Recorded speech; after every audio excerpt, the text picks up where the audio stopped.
I'm up at 2 a.m.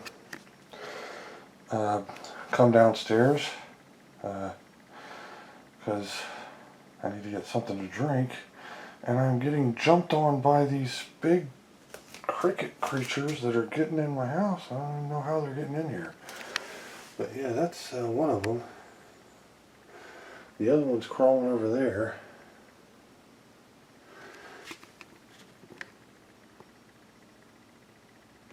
But yeah, my house is hot.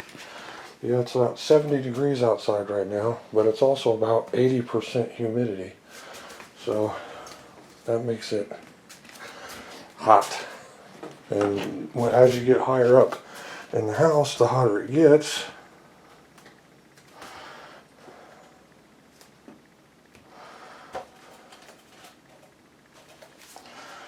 And so I'm kind of burning up, and she won't turn the air conditioner on. I don't know if it's money or what reason we're not allowed to have our air conditioner on right now, but my kids can't sleep because it's so freaking hot up there. She said, oh, well, you got fans, you can use those. But the fans, both of them in the kids' rooms, wobble on the ceiling, which makes them dangerous. One of them has a little tiny fan, but it's not powerful enough to really help with, hot and muggy. That's why we had the air conditioner installed to begin with. It's an industrial strength air conditioner, and it cools the house very well. And yeah, it's somewhat expensive, but it's kind of necessary because this house gets really hot. The higher up you go, the hotter it gets. So when it's about 70 to 80 degrees outside and we have high humidity, then the ground floor is pretty much tolerable. But the higher up you get, the second floor is hot and the attic is roasting hot. The attic has to have an air conditioner on, and it has to have a fan blowing the air conditioner up into the peak of the attic so that it doesn't get roasting and like melt stuff. So yeah, it's very uncomfortable. I can't sleep because it's so freaking hot in my room. So I've got this fan up here. This was actually the one that was in the attic that I tilt it backwards and use it to blow cool air from the air conditioner that's in the window of the attic up into the peak of the attic so it doesn't get super, super hot. Right now, it's not very hot in the attic because it's been getting cooled off for most of the day. So I brought it down here to help cool off this room. I have another fan in my bedroom, but it's actually a filter. It's one of those box fans that has a furnace filter attachment on the side to help me get breathable air in my really dusty room. This house is super dusty. So yeah, it is hot. And if she doesn't turn that air conditioner, I don't know why she turned it off or how they're turning it off to where it won't work. I mean, I'm turning the cool lever on, the little switch on the thermostat, and it's supposed to detect the temperature and then kick in, try to meet the temperature that the thermostat's set to, just like any thermostat, but it won't do anything. So that means they've actually turned off the air conditioner, which, I mean, sometimes we have to have the furnace turned back on before it gets cool in like the end of autumn and the beginning of winter, and throughout winter, of course, but yeah, we need that AC working. I feel sorry for these kids because they're having a hard time sleeping. And I can't sleep. I can't lay down and sleep when it's, about 75 degrees and hot, humid in my room like that.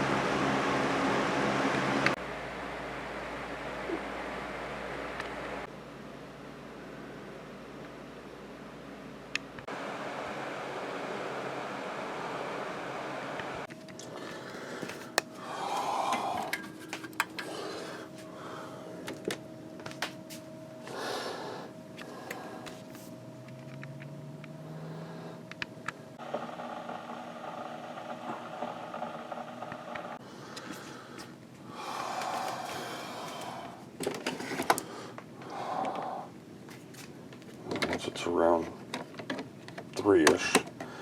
I can't go back to sleep because I'm I'd miss waking the kids up for school, so it's probably going to be a nap day, where after they all go out to do what they got to do, I'm going to take a nap.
Good morning, Ruben. Good morning, you precious little serpent. Did you get out yesterday? Huh? Did Nick carry you around for a while? Show you that we love you? Good morning. Good morning, little guy. Good morning. You're such a good little thing. Yes, you are. You're a sweetie. You know I love you very much. You better know it. Alright, I gotta go get ready to wake up those little kids.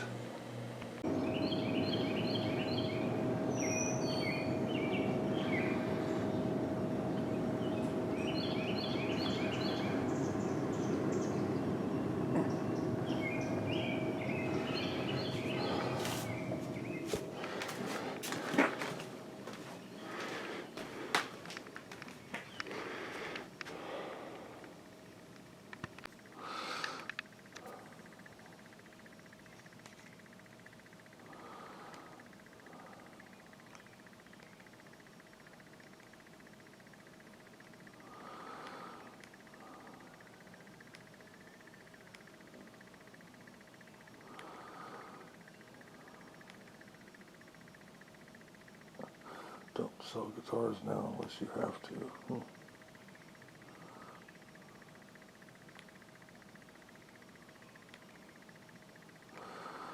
That's probably good. I usually watch him all the time. So Twoodford. The greatest espionage film of the 70s turned out to be true. You're killing her. When owners realize cops shooting their pets. That is some messed up shit right there. And I've seen it. I've seen videos where a cop hit a dog in the head with a bat and its head was fractured and like missing chunks of its skull and it was still alive. There was blood everywhere. They just kill your pets. They just shoot your dogs just so they're not in the way. Doesn't matter if they're actually really attacking anyone. If they start barking and fronting on them and getting aggressive, the cops just kill them right away. They don't care. Which I think that should be totally illegal. In fact, I don't think cops should be allowed to kill anything or anyone unless, it's just, stop like a psycho or something from murdering somebody else. That's it. That's the only reason I think they should. They've got their, disabling weapons like, beanbag rounds, and even though those can kill people, and tasers, which can kill people. There are, hundreds and hundreds of people that have been killed by tasers, and no cop ever got fired or, put under suspicion or anything like that for killing someone with a taser. Tasers are not always, they're the majority of the time they're not deadly, but sometimes they are deadly. And it's not just because some old man had a pacemaker or someone had a really weak heart, like terminal heart disease or something. It's how and where they're zapped and for how long, and just all kinds of factors come into play. They also said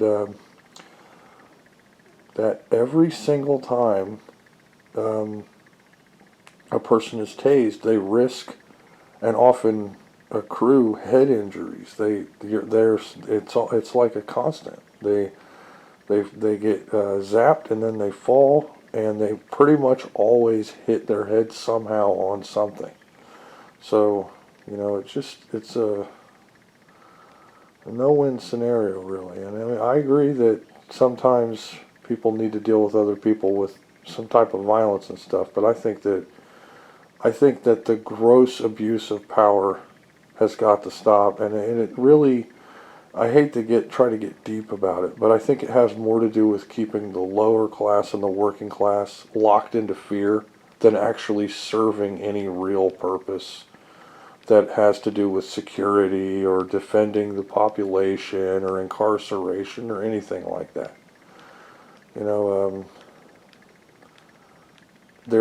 I hate to say it, I really hate it, but a lot of the times it makes me think of, bullies. Like, there's bullies in high school and they beat up people and they shove people around and they hit people and hurt people and stuff.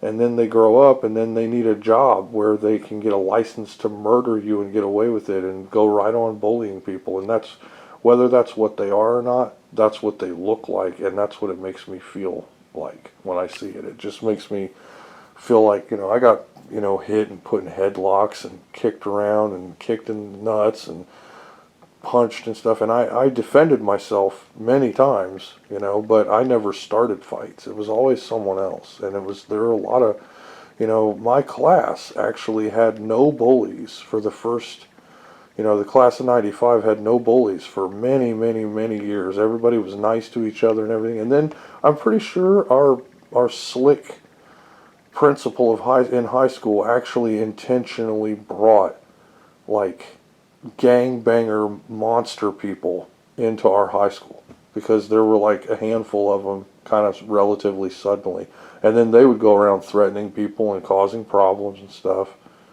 It just screwed everything up. We had a basically peaceful class and no real bullies. There were a couple of aggressive kind of punk guys, but they weren't really like full level bully kind of people, and then they brought bullies in. And I got bullied by one of those guys and threatened and stuff like that. He never actually attacked me, though. He never got around to attacking me. I did get attacked by bullies, though, because there's a couple of the other guys that were bullies. Actually, one guy was a bully, and he, like, slammed me up against a wall one day, and then later on, he, like, stabbed a pen through his hand and killed himself. Like, he stabbed a pen through his hand, then he went away. And then, like, whatever, weeks later or something, people are like, hey, did you hear what happened to that guy? He killed himself. It's like, oh my God. So yeah, there wasn't enough damaged goods in our class, so they needed to import, damaged goods from nearby schools. These kids that were, they thought they were like, real gangbangers, like street thug gangbangers. It was their job to hurt and kill you. We're talking about, you know, a tiny town with literally with 1,100 people in the whole town. I'm serious. I mean, I can't even. And why would you need to bring that kind of slime into a town that where everyone knows each other and everyone's nice and there's that air of cordiality all over everything, and people are just kind of, you know, campy and cute and happy and smiley, and everybody waves, and yes, it has the negative aspect of, you know, the proverbial, you know, fart theory, where your town's so small that if anyone farts, everyone knows how bad it smelled instantly kind of situation. It did have that. If anything ever bad ever happened and it was within the town, everyone knew about it right away and everyone was in on it. But the last thing in the whole universe that peaceful town needed was for some slick prick principal rich guy to actually literally import wannabe gangster thugs. And it was like they think these guys are coming in and getting you know, reformed or something, but this was 95, so we were about to get the huge wave of self-promotional gangster rap, and so you couldn't have undone it. There's nothing anyone could have done to undo that. So we got to deal with that. But cops really, sometimes they come across as being that. They're like, you know, they're bullies, and then they're in your face doing bully stuff, but now you can't do anything about it. And really what it does is, when you are an adult, you get a job, you get money, you get an apartment, you get a house, you get a car and stuff, and then you're like, okay, I'm in charge of my life and everything's better now. Nope, there's a bully, and he's going to catch you and shake you down, take your lunch money and beat you up and chase you around the place and everything, and they know it. They fix that mindset in your little training phase in school, where the bell is meant to imitate the factory you're going to be working in, and your little lunch break you get in the middle of the day is because that's when you're going to be opening your little lunch box in the future to eat, and you're going to, you know, hate your life only in, you know, kind of permanent full-time kind of way. And I really don't think there's any place for it. With all of the psychoanalysis we have today and the mental health problems and stuff, I really think that the bully mentality of policing has to go. It must go. And they shouldn't be killing people's animals. That's ridiculous. You know, they kill your animal. Okay, if they can disable you with a freaking electric gun or a beanbag or something, there's got to be something they can do to stop your animal without murdering it. But, you know, it's just really, like I said, it's a malaise, like a fog of continuous terror, and you just got to be afraid that someone's going to fly off the hook and beat the crap out of you or kill you over scratching your nuts or saying the wrong thing to a true, you know, grinding his teeth psychopath with an actual right to kill people and get away with it. And it seems like that's what those videos really show. And he's in the video, in the picture. I haven't even watched the video yet. I already know what's happening. He's trying to yank that woman's arm away from the dog so they can kill it. And it says, when owners realize cops shooting their pets. Like, what the hell? And that dog actually looks terrified. You can see it on its face. It's like, I'm about to die. That bastard's about to kill me. It's really sad. It's freaking sick. No one should have that much power. And they do it to keep you in a stranglehold of fear, so that you'll wake up and go to work every single day and never break any rules and never drive 36 miles an hour in a 35 and never questioning, always be paying them money. You pay them for your insurance. And you know, somewhere it was written that we all have the right to peacefully travel throughout the continental United States, like protected in the Constitution. No. And that's the thing. If there's a point to any of this, okay, before I got to go wake my kids up and help get them ready for school and stuff, if there's a point to any of this that I'm trying to make, it's that there are two things that a police officer is not, okay?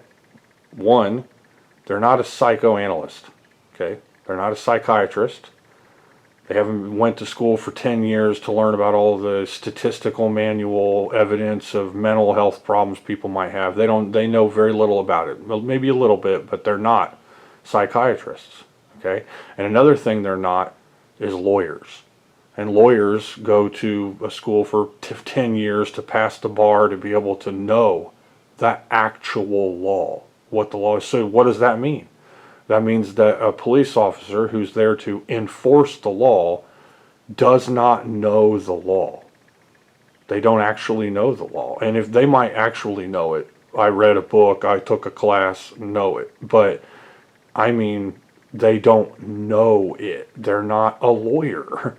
And they don't know what's wrong with you either. You could have all kinds of problems. You have a narcissistic, psycho breakdown kind of situation where you don't even know what's holding you together. You don't even know what's going wrong. And they're just there to shoot you or strangle you or dig their knees in your back and shackle you up. And they just look like the worst kind of bullies, like stupid bullies that don't even know how to really fix a problem or help anybody. And, they shouldn't have the right to kill your animals. That's ridiculous. I mean, now, of course, if you got some Rottweiler that you beat the crap out of and it's on edge all the time, ready to freak out and attack somebody, that's different. That thing's actually seriously dangerous and could be coming at them to attack them. But that dog in that image right there, that's one of those like, hey there, little puppy dog, how you doing, you little puppy dog? There ain't no way that dog did a damn thing where a cop is going to execute it. It might have got grumpy and barked a little, And that's another problem I got now that I'm on the subject, okay?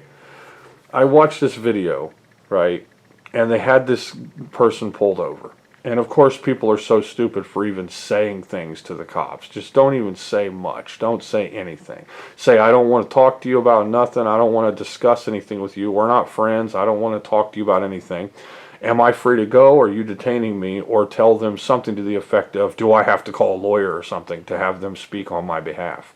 Because even though the cops aren't lawyers and they don't really know the law, what they're doing is in a world of legalese. And the language that you use is going to be interpreted as in the court in the world of legalese. That's why they say anything you say can and will be used against you in a court of law. That's special. It means that it's going to be interpreted with legalese behind it. They don't know legalese, you don't know legalese, and what you say may not actually be legalese coming from your mouth, but it's going to be interpreted that way. And when they come up and they say, okay, you suppose you know your rights, and then they want to dig around your car, they're fishing. It's called fishing. They're trying to find any reason at all to rack up more money, screw your life up worse, and put you in a cage longer. It could be a broken taillight, but they're going to fish. They're going to fish for whatever, however, okay? And so when you say, look, I do not permit you to search or seize anything on my body or my property. Say, I do not consent to search and seizure, anything like that. Well, they've got a trick, right? And their trick is to bring their dog in, okay? And then their dog is going to blink its eyes, lick its nuts, stand up, touch something with its paw, bark, growl, sing, whatever it's going to do. It doesn't matter. They are lying to you. Whatever that dog does, no matter what it is, they're going to say that the dog hit your car and that now we get to check it no matter what. And that is bullshit. I mean, that is a lie. Because you hear one cop go, oh, well, there's no way for me to know what that dog's been trained to do. That dog might be trained to spin around and do a dance and sing a song and tip its hat and stuff. And any of those things could mean that it detects drugs in your car. It's bull. It's a total crock. They stand that dog up next to your car. The dog jumps up on it or something or touches it with its nose or whatever. And it's just a I'm a dog thing. It ain't nothing other than it's a dog doing a dog thing. And then they get to go, oh, the dog just indicated something. And then the next fun thing that they do, and they've been caught doing this quite a few times, is after the dog supposedly detected something, whether there's anything in there or not, there's going to be something in there because they're going to put it there. And they've discovered that. So it really is, it's a scam. The whole thing is a bully scam of terror from beginning to end.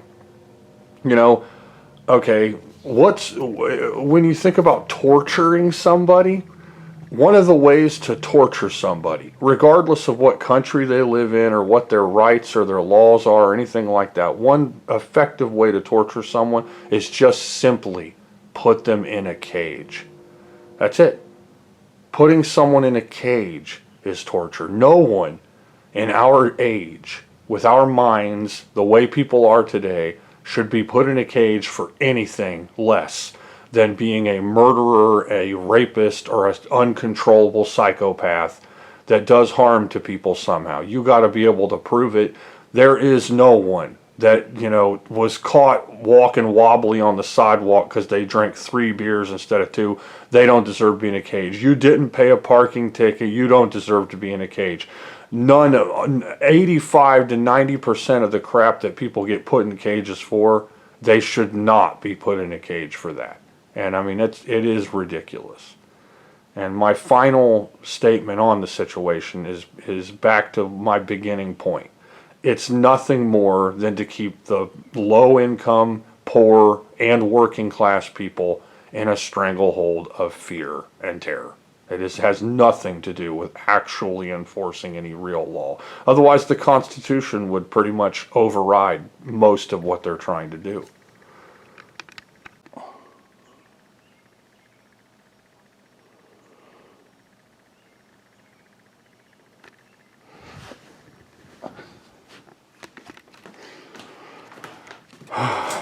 Alright guys, time to wake up and get ready for school. Hello. Time to wake up, little Nick. Nick. Hey Nick. Time to wake up, little guy. Hello. Guess how much sleep I got last night? 0. You know why? Because it was too hot. It is super hot. Your mom needs to turn on the air conditioning so that we can sleep up here when it is over 70 degrees and like, you know, 80% humidity. We need the air conditioner. Anyway, time to get up, get ready for bed. I got sandwiches for you down there. Fruit snacks and stuff. If you want, you can take a Coca-Cola with you to school. We have 30 minutes until it's time to go to school. I don't know. Well, I'm thinking of playing baseball and stuff. Hello. Hi. This baseball seems really fun. And if you need help carrying this, you can get one of the Aldi bags just next to Ruben. I think I got it. And Mom wishes you the best. Alright guys, it's time to go. Yoki. Time to catch the monkey shuttle. I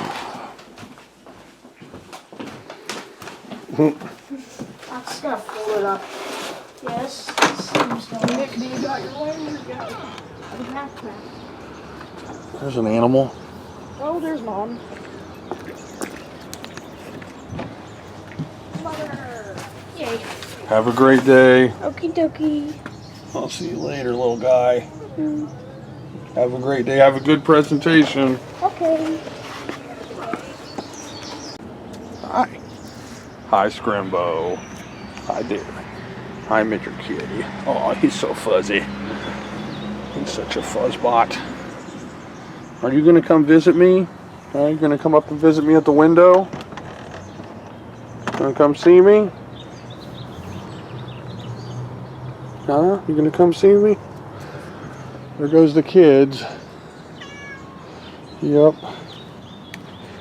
Let's get them. Zoom in on them while they're going.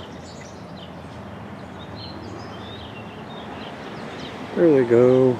School's almost out. Yep. He's got a big presentation today about baseball. Bye. Bye. All right. I got to go in, Scrimbo. If you want to come visit me at the window, I'll be there. Now the air conditioning is on. All it needed was the breaker to be flipped. And I remembered there was a time not long ago when a heater was on in someone's room. It was over the winter, and I was running the air fryer and the microwave, and it tripped the breaker. So that must have been what it was. So now we've got this industrial air conditioner working again for the first time this summer. My kids will be able to sleep. I'll be able to sleep. Crisis averted. I don't know, it might just be I don't sleep at all day today till tonight. I know one thing, if I stay up till 10, 11 o'clock tonight, I'm going to be taxed. But that's okay. I've done it before, no big deal, but I'm just happy the AC's on now. It changes everything. It's a super powerful air conditioner that cools the entire house and is absolutely wonderful. It is a magnificent air conditioner. Industrial strength. It's kind of a big house though, so we need something like that. And you know, just to buffer the you know, little rant about the police, you know, I do know that there are good police officers, and I've seen videos of them, and I've actually met them in real life. But I've also met and know and seen videos of really mean, evil ones. But you know, the good ones, you'll see that there's something about them. They really are just doing their job. Okay, and they're polite, they're kind, they get stuff done. They don't try to set people off. Even, you know, even if they're, you know, it's kind of like the Prince John or whatever his name was, the guy from Robin Hood, right? Robin Hood Men in Tights, right? Remember? He tells the sheriff of Rottingham to tell him the bad news in a good way, right? And then that's supposed to soften the blow. And it's a joke, but you know, that's how professional good police officers are. They tell you the bad news in a good way so that they're not like setting you off. And then there are the bad ones where you kind of get this feeling that they actually want you to do something so that they can tase you, shoot you, tack on more things to lock you up over. And you know, when people talk about quotas and they're collecting money and stuff and they're setting up traps and things, it's just like, you know, okay, on that subject, right?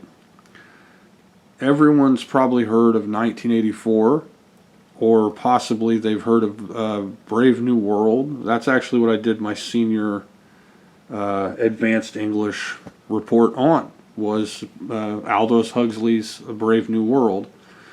And that's what passed me from high school. That's how I got my diploma in high school. My point is, if you've heard of those types of books, those dystopian future kind of mind screw trip kind of stories, right, where they add all kinds of like sick perversions and twisted ideals mixed in with a kind of a dark backdrop of sadness and weakness and loathsome sterile lifestyles.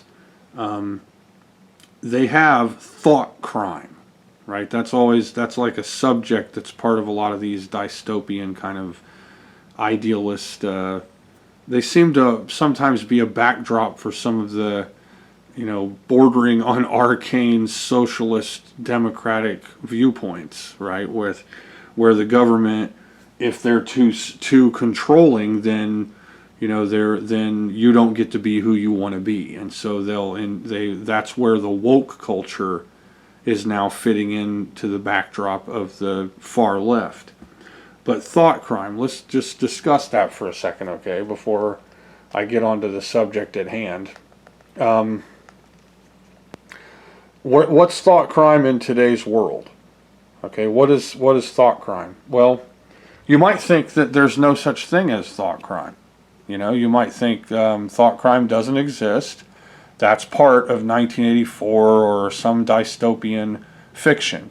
But let's just break down what thought crime actually is in today's world. Okay?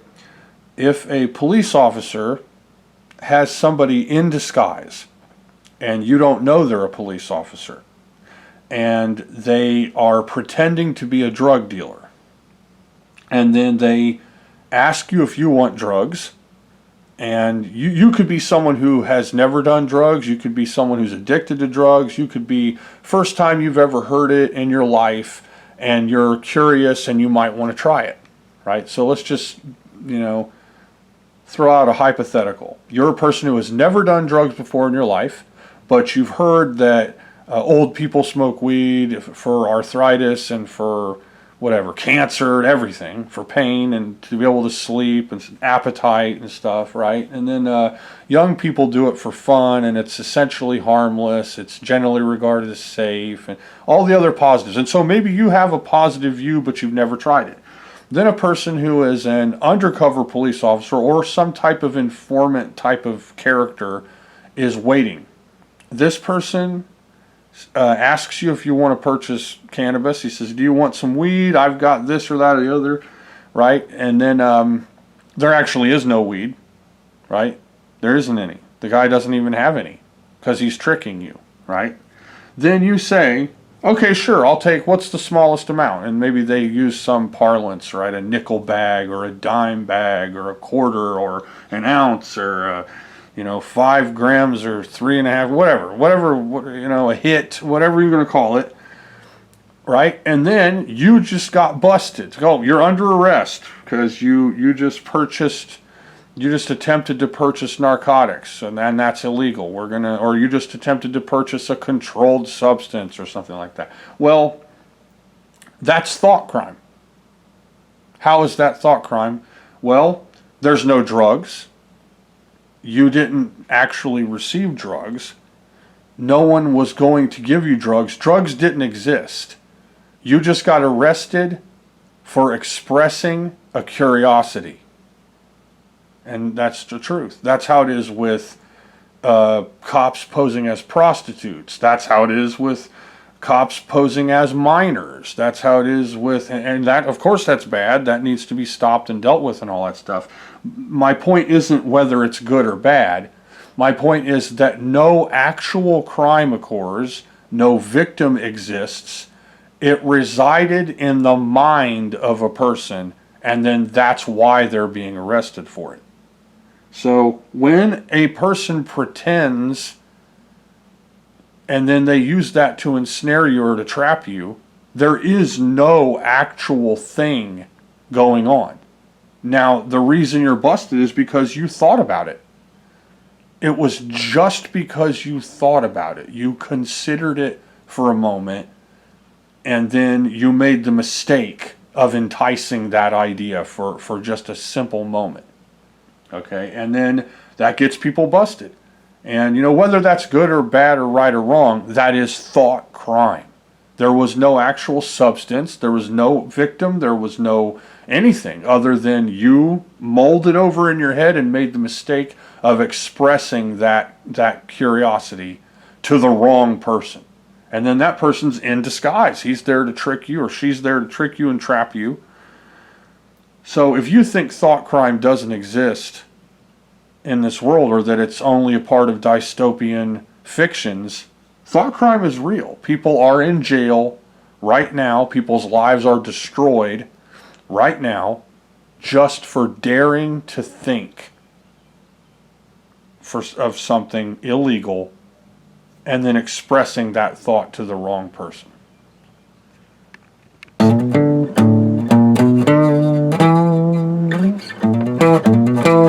Why do that? Okay.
yeah, just to get a look at it. Kind of see what kind of instrument it is. It's a laminate or whatever. I mean, it's, you know, really, really thick. It's got some binding. Pretty nice instrument.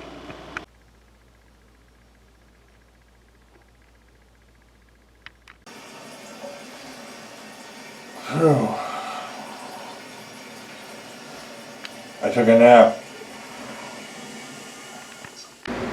Alright. So now when I came up here to put the fan back where it goes, right up here was this like pocket of hot air in the top of the attic, where up that point it's all, you could just reach up and like grabbing a handful of mugginess. And so I've got this AC that slowly works the room, but it doesn't get up into the top there. So I tilt that, and I just did it. I just put that there, and in the couple of, whatever, 20 seconds, now that's all cleared out. It's fixed. So most people, when they think of you know, hot states to live in, they think of California, Texas, Arizona, maybe Florida. They usually don't think of Indiana, and Indiana probably doesn't really qualify. But the problem with Indiana isn't that it's hot all the time. It's that when it's hot, it's not dry heat. I guess Indiana was a swampland, and then they dredged it, and it made the most fertile soil. And so because Indiana's got the most fertile soil, it's all cornfields and soybean fields and stuff everywhere. And it is muggy. It is so muggy, sticky, thick heat muggy. It's so uncomfortable. We have just hordes of mosquitoes, and we have the most sticky, muggy heat in Indiana. I'm probably I'm pretty sure it's comparable to Louisiana or something like that. Only maybe Louisiana gets a few more degrees on it, being a little further south. But yeah, it gets very hot and muggy here. And being a severe asthmatic, it sucks. It really does, especially the mosquitoes, but not being able to breathe because the air is like soup. You know, I know Arizona, dry heat, I'd probably be able to breathe. California, certain parts I could breathe. Maybe Texas. I heard my grandparents were actually from Texas. On my dad's side of the family, I used to hear stories about how the Caraways were rich Texans, and how my dad was just this wild, crazy person that would just do whatever he wanted to, and then his rich parents would bail him out of. My mom said he would steal gas. He'd drive his cranked up muscle car up to the gas station, pour a full tank of gas, and then just rip tires and take off. And then about half the time he'd eventually get caught, and then his parents would come and just Richie Rich him, cha-ching him right out of jail, and then he'd be right off again doing it again. When I hear that song Barry Rides Again, I don't really remember the lyrics of the song too much, but my real dad's name was Barry, and so I do think of him when I hear that. You know, he was never really part of my life.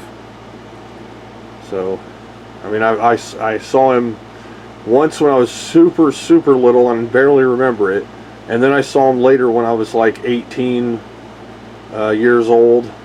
Oh, maybe between 18 and 19. I actually lived with him for a few months in California, but then that didn't work. It all fell apart. So yeah, we have muggy, uncomfortable, sticky heat here in Indiana. I was talking in my last video about Sunny and how I've got that new cat, Scrimbo, who was in the beginning of this video, and then this is a picture of Sunny, and really you couldn't even tell them apart. They look so alike. And so I had to get this funny picture and put it next to him.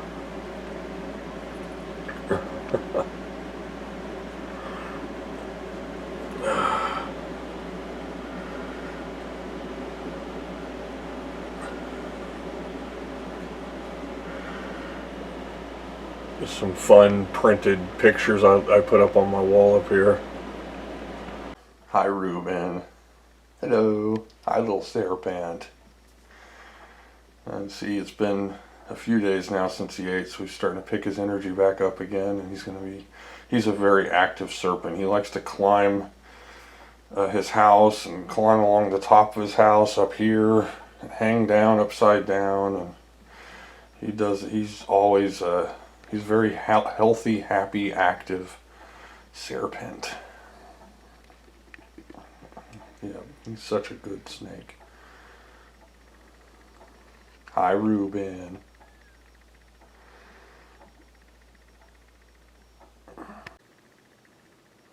Oh, Mitaquerel. Hello, Mitaquerel. Hello. Said, I know I got some nuts somewhere around here. Where are they at? I'm gonna start dig right here, maybe dig right here. We also have a groundhog that comes up that's just adorable. We've always had groundhogs here, and they're so feisty. Oh, there it is. I heard the rattling noise. It must be right here. Yeah, I bet it's there. It is. Yep, he got his thing. He got his nut. I knew I put it there. Yeah.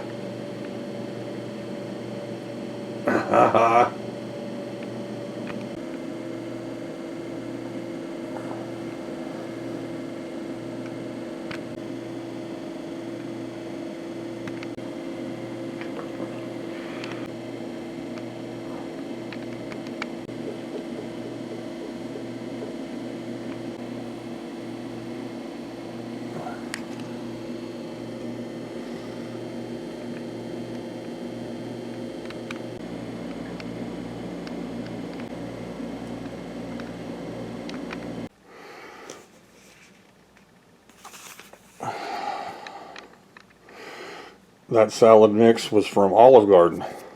My kids went to a little family gathering on Sunday and got to see their cousins and their aunt and uncle and grandma and grandpa was, and so they brought back 2 great big salads for me in those little black containers, and I gotta say, Olive Garden salads are amazing. Like, they're a really great blend. So these are mostly salad wraps, but with some ghost pepper salsa and tofurkey chunks. Super, super good. Super good for you. So yeah. So yeah, to get an idea of some of the things I'm into, this is Sarah Intuned. If you haven't watched her, you have to watch her show. Just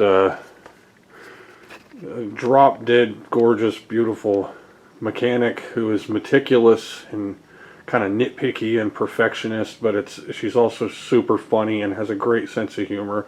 And look at the car she's working on. It's a freaking butterscotch gold Celica from heaven. It is like an angelic image. It says no smoke, like she hooked the power up for the first time and it didn't catch on fire. Yeah, I watch this guy, the Creepy Crawl. He does guitars and all kinds of stuff, family stuff, and just things he's into. Really cool, fruity kind of character. Nice, he's really cool. And then another thing I'm into here, 10 times faster than C64 Basic, hair basic, like a rabbit hair. So of course I'd be interested in that, being a programmer. And I love to work with BASIC. I love to do, voodoo magic tricks with BASIC.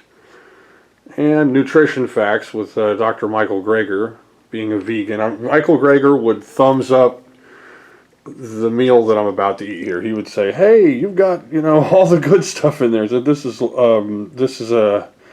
probably the least healthy thing about it is the little tortilla wraps. But I mean, we're talking like an entire salad is in both of those."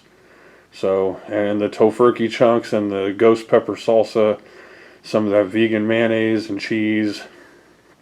This is this is going to be so good. I can't wait.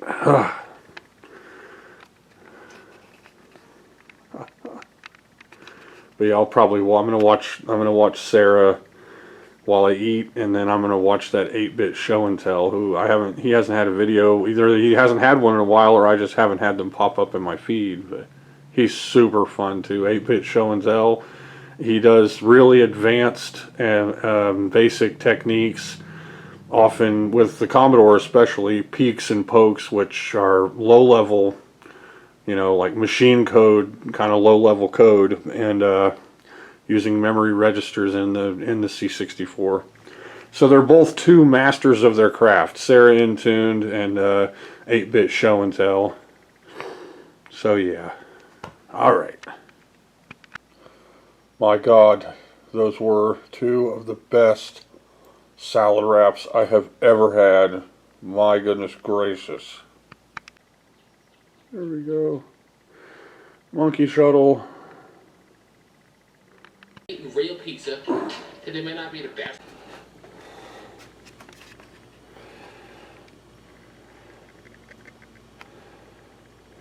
All right. I got Monka's. They's approaching.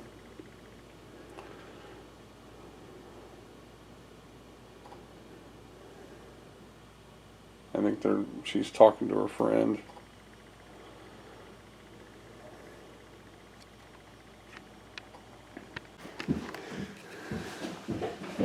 Monkas. Hello. Good morning. What's up, brothers? Hi. How was your presentation? It was great. I got an 88 out of 100. Is that good? Yeah. Cool.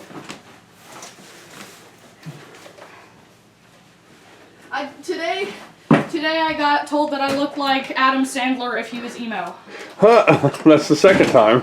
Yeah. The second. Alright, well, this is my second Ibanez for today. A Geo that I picked up. It was in this case. Oh yeah. I guess this is more of a Fiesta red than orange, but I still like it. And it's, doesn't have the characteristic, like Floyd Rose style, one of the edge tremolos or something like that. It doesn't even have like a copy of a Fender style, like a 6-screw or 2-pin. It's a hardtail, humbuckers. I don't remember if it has. No, it doesn't have push pull, anything like that. It's just your, basic what you need. I love the inlays. I really love the color. So yeah, I'm gonna do this guy next. You know how inconvenient, or not inconvenient, how inconsistent that is? Thursday, I slept until 1 p.m., got up, ate, played video games all day. 0. Friday, we went and cleared out a unit for about an hour and a half, and then edited for about an hour, 2.5. Today, we woke up at... Hi, Ruben. Are you gonna hang out with me when I make dinner? Huh? Hi. Hi, little serpent. Hi, Gara. He's just meditating. Yep.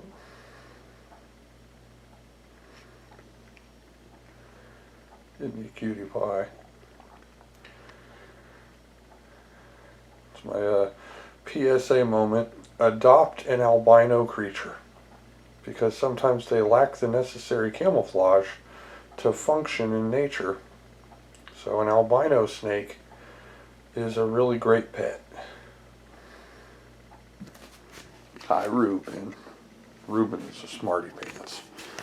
He's a little smarty McFarty pants. Alright. You find a snake that understands how to be adorable and does stuff on purpose to be cute. He does. I know he's doing it on purpose. You get to know an animal when you hang out with them all the time, and that snake is so smart that he does stuff on purpose to be adorable. He was my third daughter's snake, and when she went to college, she couldn't take him because they didn't allow pets in the dorms. Alright, so there's some little placeholders. Now tonight is something very special. If you watch closely, I'll go ahead and run through how to do this. I'm going to make something. Okay. You know how the cheap powdered box mix macaroni and cheese is essentially flavorless. I mean, it really is, honest. It barely has any flavor at all. And then there's like expensive mac and cheese out there that's pretty good, right? It's actually really good. You get the expensive stuff. It tastes good. I won't say it's good for you because it's not. Like Kraft macaroni and cheese is not good for you. People are lactose intolerant. It causes all kinds of cancer, disease, and everything, stuff like that. But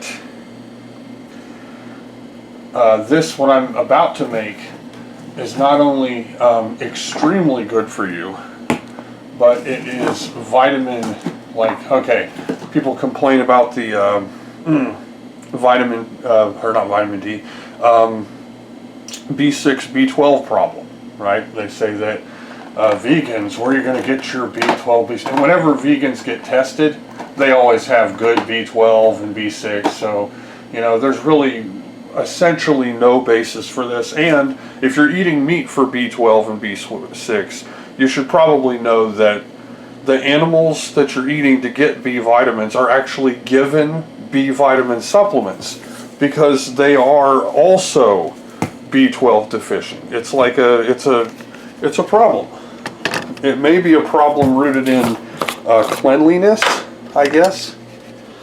Like as we're becoming more sterile with everything, we are losing that little layer of slime on everything and dirt that helped the B12 to grow and get in everything. So who knows? That might be what's going on here. Anyway, the point is, this cheese that I make it's a sauce. Uses these nutritional yeast flakes. And nutritional yeast has the highest amount of B vitamins you're ever going to get in anything. It's higher than any meat source, higher than anything. Okay, 2.2 micrograms per serving of B12, which is something like, I don't know, 600 or 700 times your amount in like 2 or 3 tablespoons of this stuff. So you can put the nutritional yeast in things. What I do is I make a cheese sauce out of it. Okay, and the cheese sauce I'm making, my kids absolutely love it. And I love it. It's so good. It's really extremely good. Okay, so water going here. What I'm going to do is boil a giant pot of macaroni, and I won't go as far as to say that I'm a naked chef, but I will say this: I don't measure if I don't have to. Okay, so yeah, I don't really measure if I don't have to.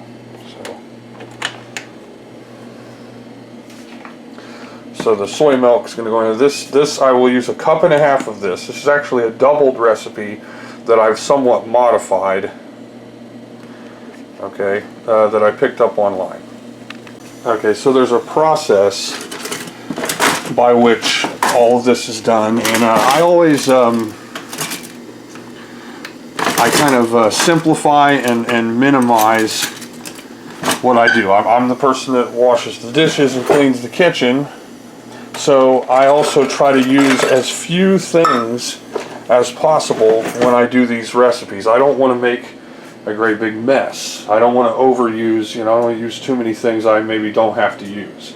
So I set all this up to be kind of a streamlined process, and it helps. Like that. When later on, when I have to do dishes, there are less dishes that I have to do. So I need this strainer colander thing there. This is for draining my pasta. Got my elbows. I use some potato flakes. Okay, this adds flavor and texture, not part of the original recipe. Then we've got this tapioca starch. Tapioca starch becomes kind of binding, and it's like melted cheese. This adds like a melted cheese texture to whatever it is that you're making.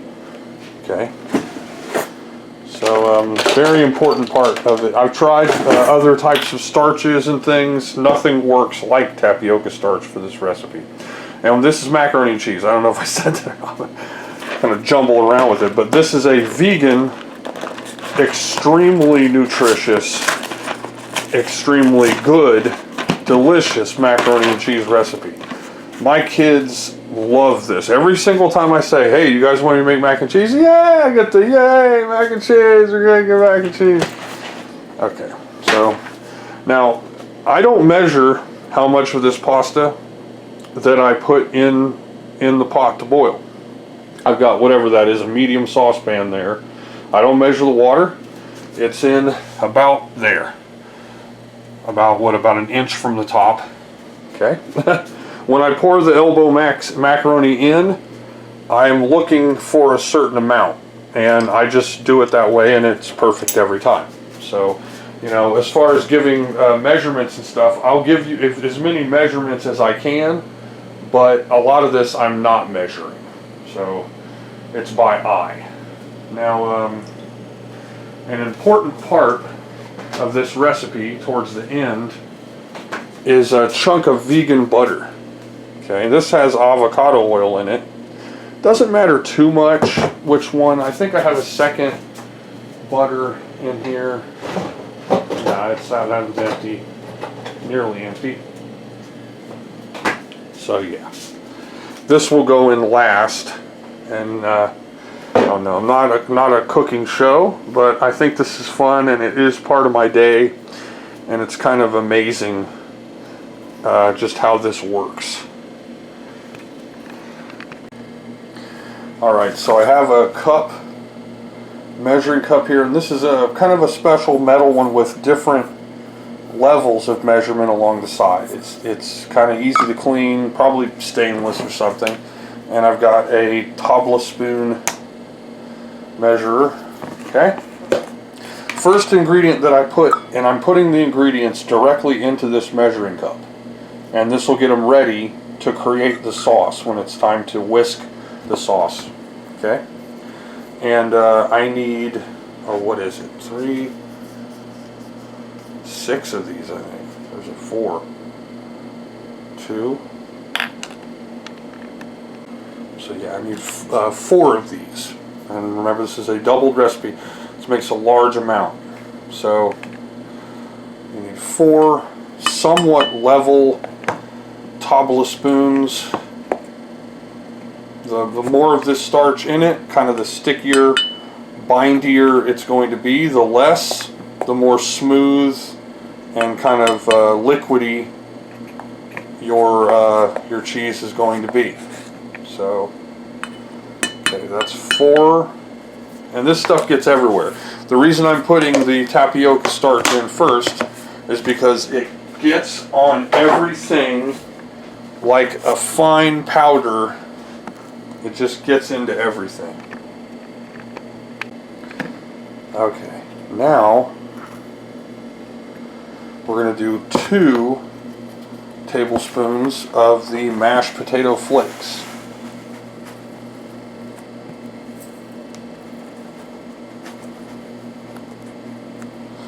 In the original recipe, this calls for 3, and then doubled would be 6 tablespoons of nutritional yeast.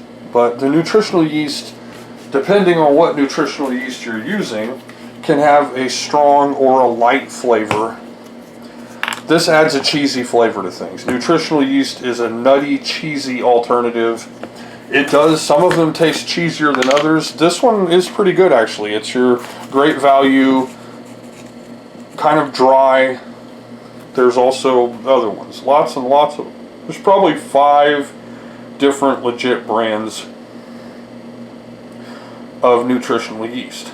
Okay, so I'm putting 4 tablespoons of nutritional yeast in here.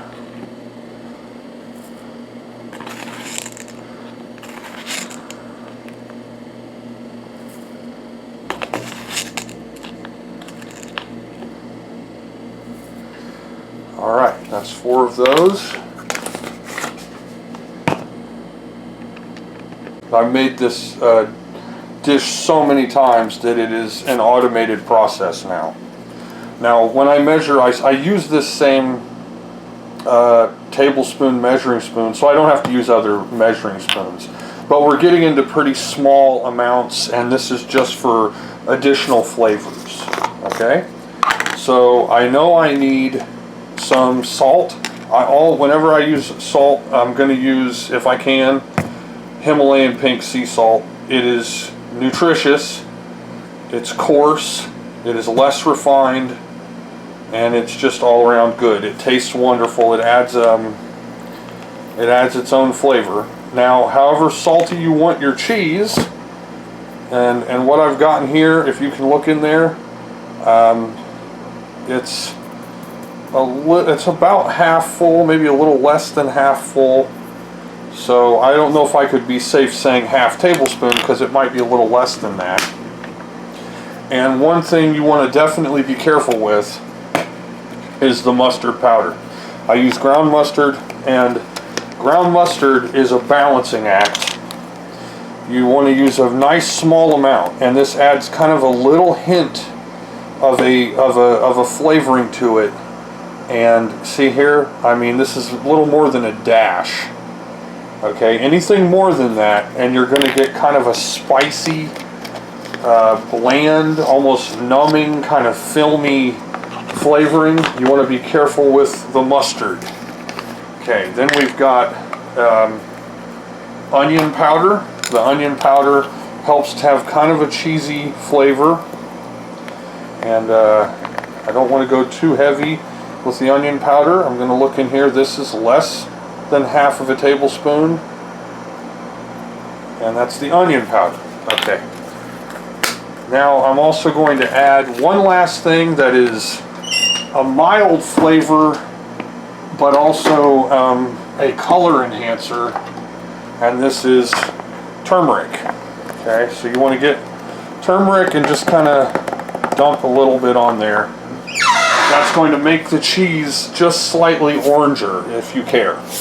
And it does add a slight flavor. I don't know if, I'm not going to say that if you don't have turmeric in it, it's not going to be right, because you can forego the turmeric. It'll probably be almost exactly the same, or the same, slightly less orangey colored.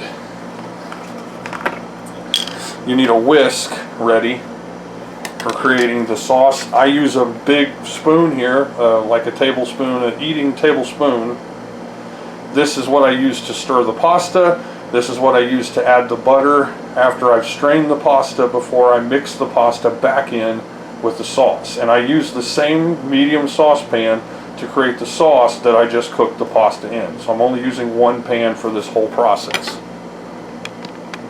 So I have this mix ready, and I'm just going to set it over here. After the pasta's done cooking, which is about 9-10 minutes of cooking the pasta, and in that time I will have also cooked some vegan chicken nuggies to have on the plate for the kids too. So this is going to be mac and cheese and chicken nuggies. Okay, my water is almost boiling here, so I guess you want a rolling boil before you go ahead and put the pasta in there. So here we go. Oh, let this flap down a little bit. I'm doing this so you can kind of see how much pasta I'm using. Okay. Now, when I normally cook I say things, I play with words and things like that, and I'm obviously cutting that out. I might sing a song or something when I'm all alone in here cooking. And so I'm not doing that for this. So here we go. If you can look in there and see just about where I've leveled out that pasta. I don't know how many cups of pasta that is. I don't know how much it is. I just know that's going to be the perfect amount. So there we go.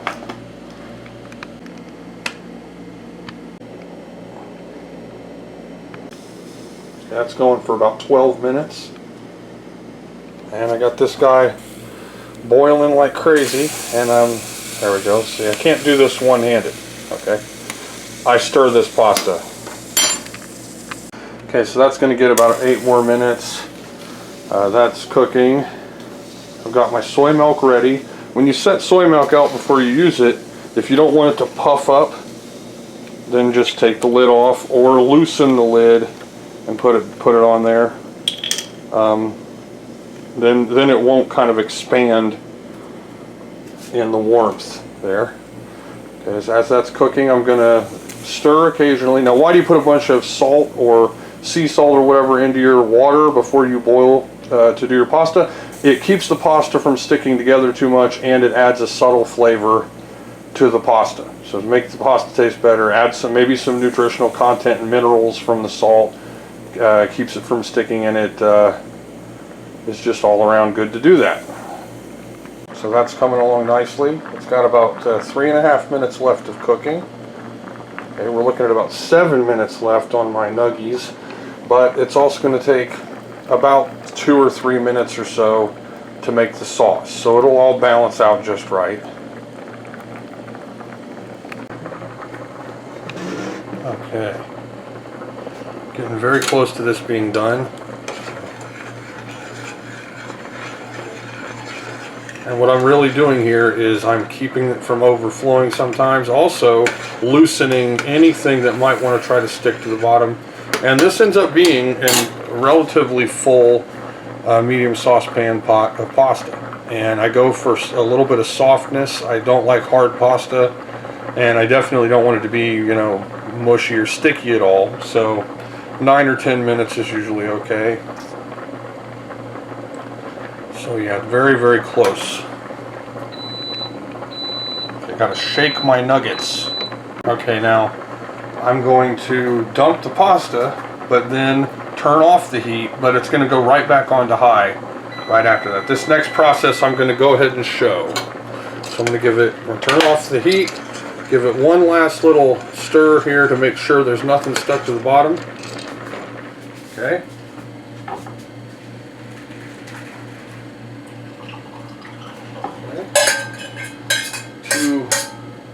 Only 2 little stragglers. Alright, now the pan goes back on. I have my whisk. The whisk helps, but I have been in situations like, oh no, the whisk is at the bottom of the sink, I don't feel like doing a load of dishes, and a spoon was okay. You might be working it a little harder. Okay, so I put a small amount of milk in the bottom, just a little. That's just to keep the dry ingredients that are already in the cup from scalding once they hit the pan. Okay, so that's going in. We're going back onto high here, and then I'm using the same cup to measure out 1 and then 1/2 cups of the soy milk. And I don't use vanilla or flavored. This is the great value, but there's other kinds. Ultra pasteurized original soy milk, and this has lots of vitamins. It's got B12, D, and all kinds of other vitamins too.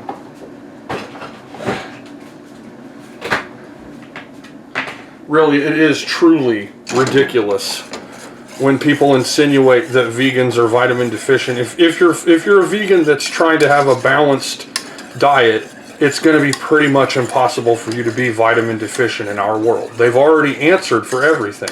They know you want milk, so they put the vitamins in the milk. They know you want this or that or the other, and so they're fortifying everything so that no one is finger pointing. So, you know, where most people who eat too much meat are going to get cancer, or they're going to get sick. They're going to get all kinds of problems because of it, and they are definitely vitamin deficient. Vegans are not usually vitamin deficient. They're just not going to be. In fact, I'm an overweight vegan. I'm slightly overweight.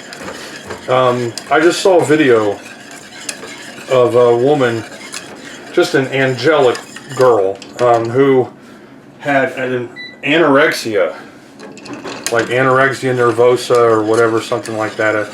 The disease where your mind is kind of against showing signs of weight gain or doing anything. Sometimes it could be repulsion to food. It can be a fear of vomiting, an unnatural fear of vomiting, of regurgitating. Okay, so now my nuggies are done.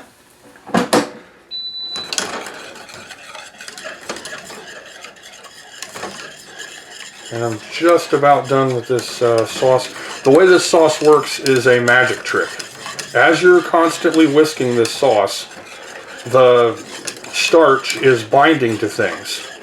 And so the reason I'm showing this whole process is from the time I dumped it and started it and I'm whisking it, there's a balance where right in the middle of the sauce, it becomes congealed.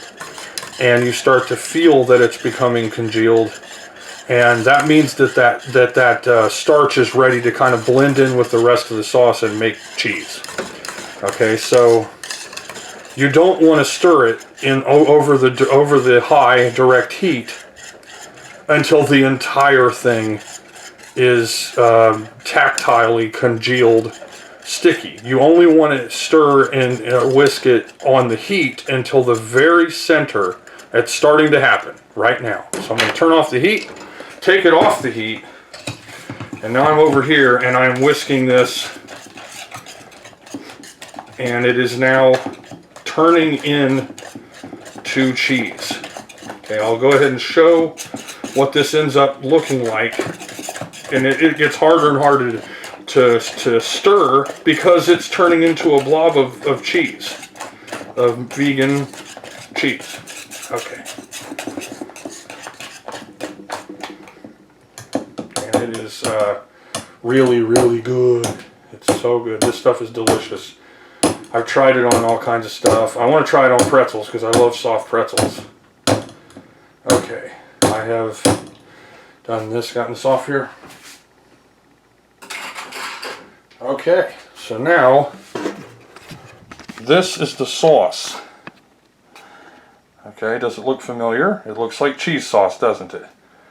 Yeah, it's very much like cheese sauce.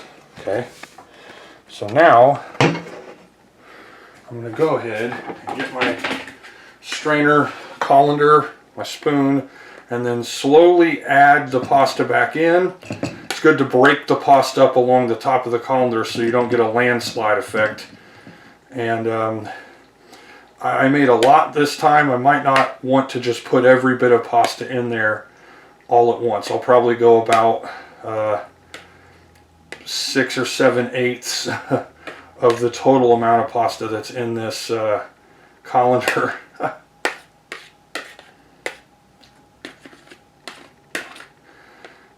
Okay.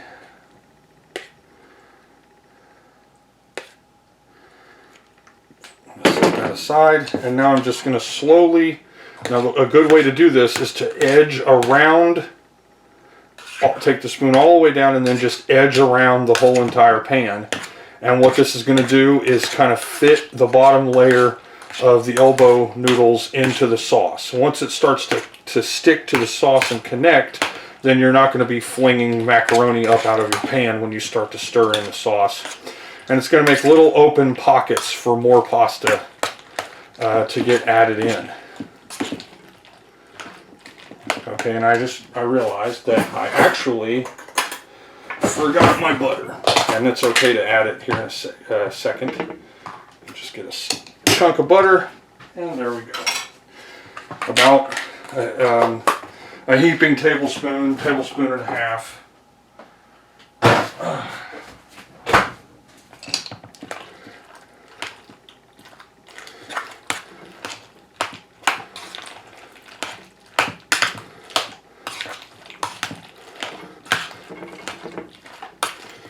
that kind of smooths out and softens it up a little and adds that flavor.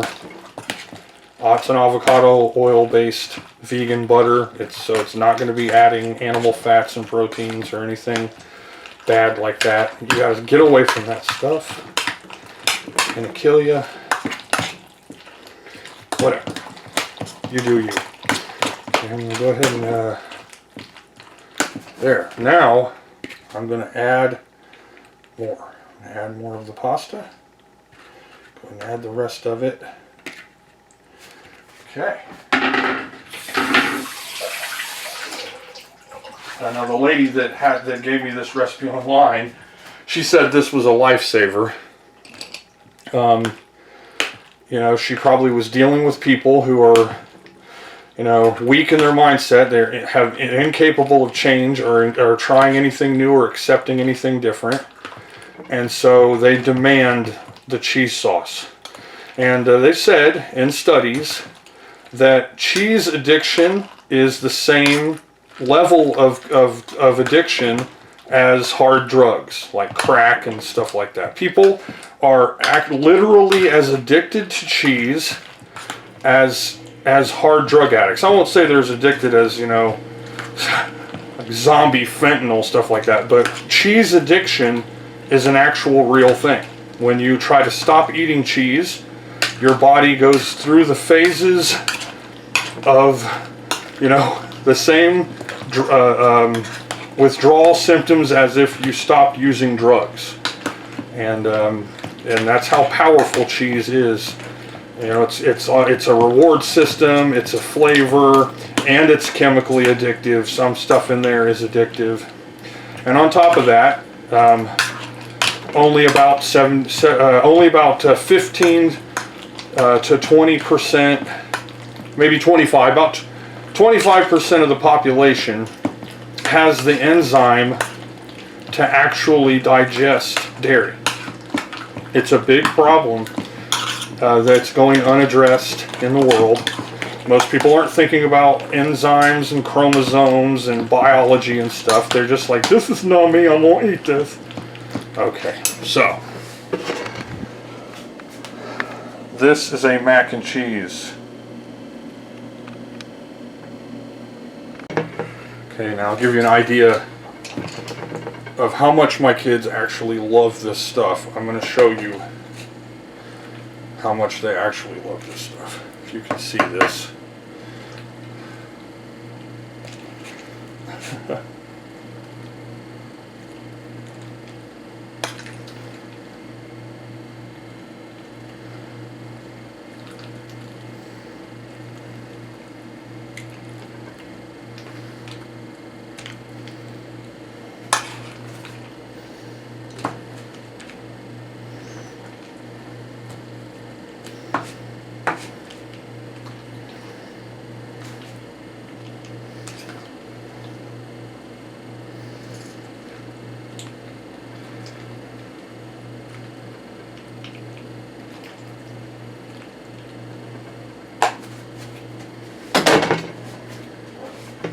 Yes. Can't believe it. That's how much they'll eat. Seriously, I'm not even joking with you. And this is days worth of their B vitamins and other vitamins. This is loaded with all of the vitamins.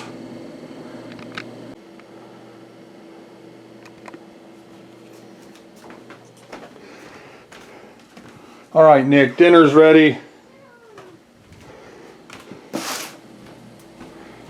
Hi, Rube.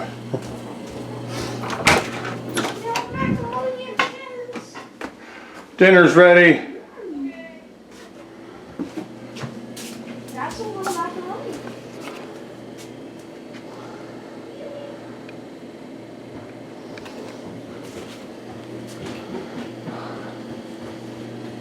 Hello. Hi.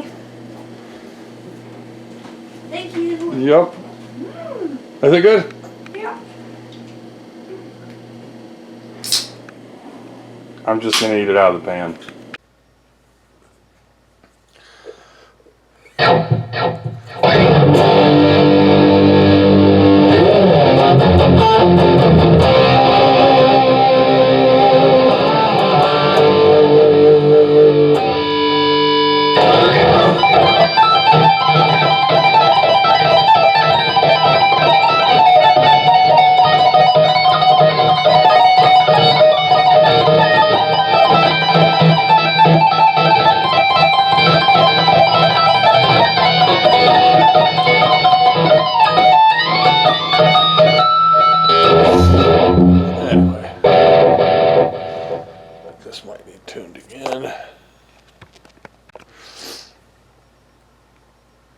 But what I was talking about earlier, there's this girl who was anorexic, and I don't know why. Sometimes, of course, the algorithm does its thing, and then you get videos. But these are videos I just received from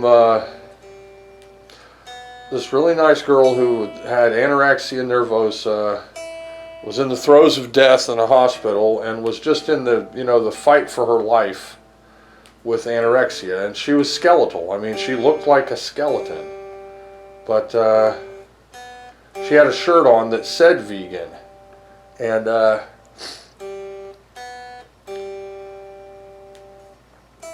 I think maybe she was trying to use veganism to help her overcome some of the mental aspects of the anorexia, where maybe she was repulsed by aspects of meat diets or something. I mean, there are lots of methods that they use to try to help a person with that, because I think it's kind of a mental health disorder where you're repulsed by eating, or you are afraid to gain weight, you're afraid of regurgitation or vomiting, and it becomes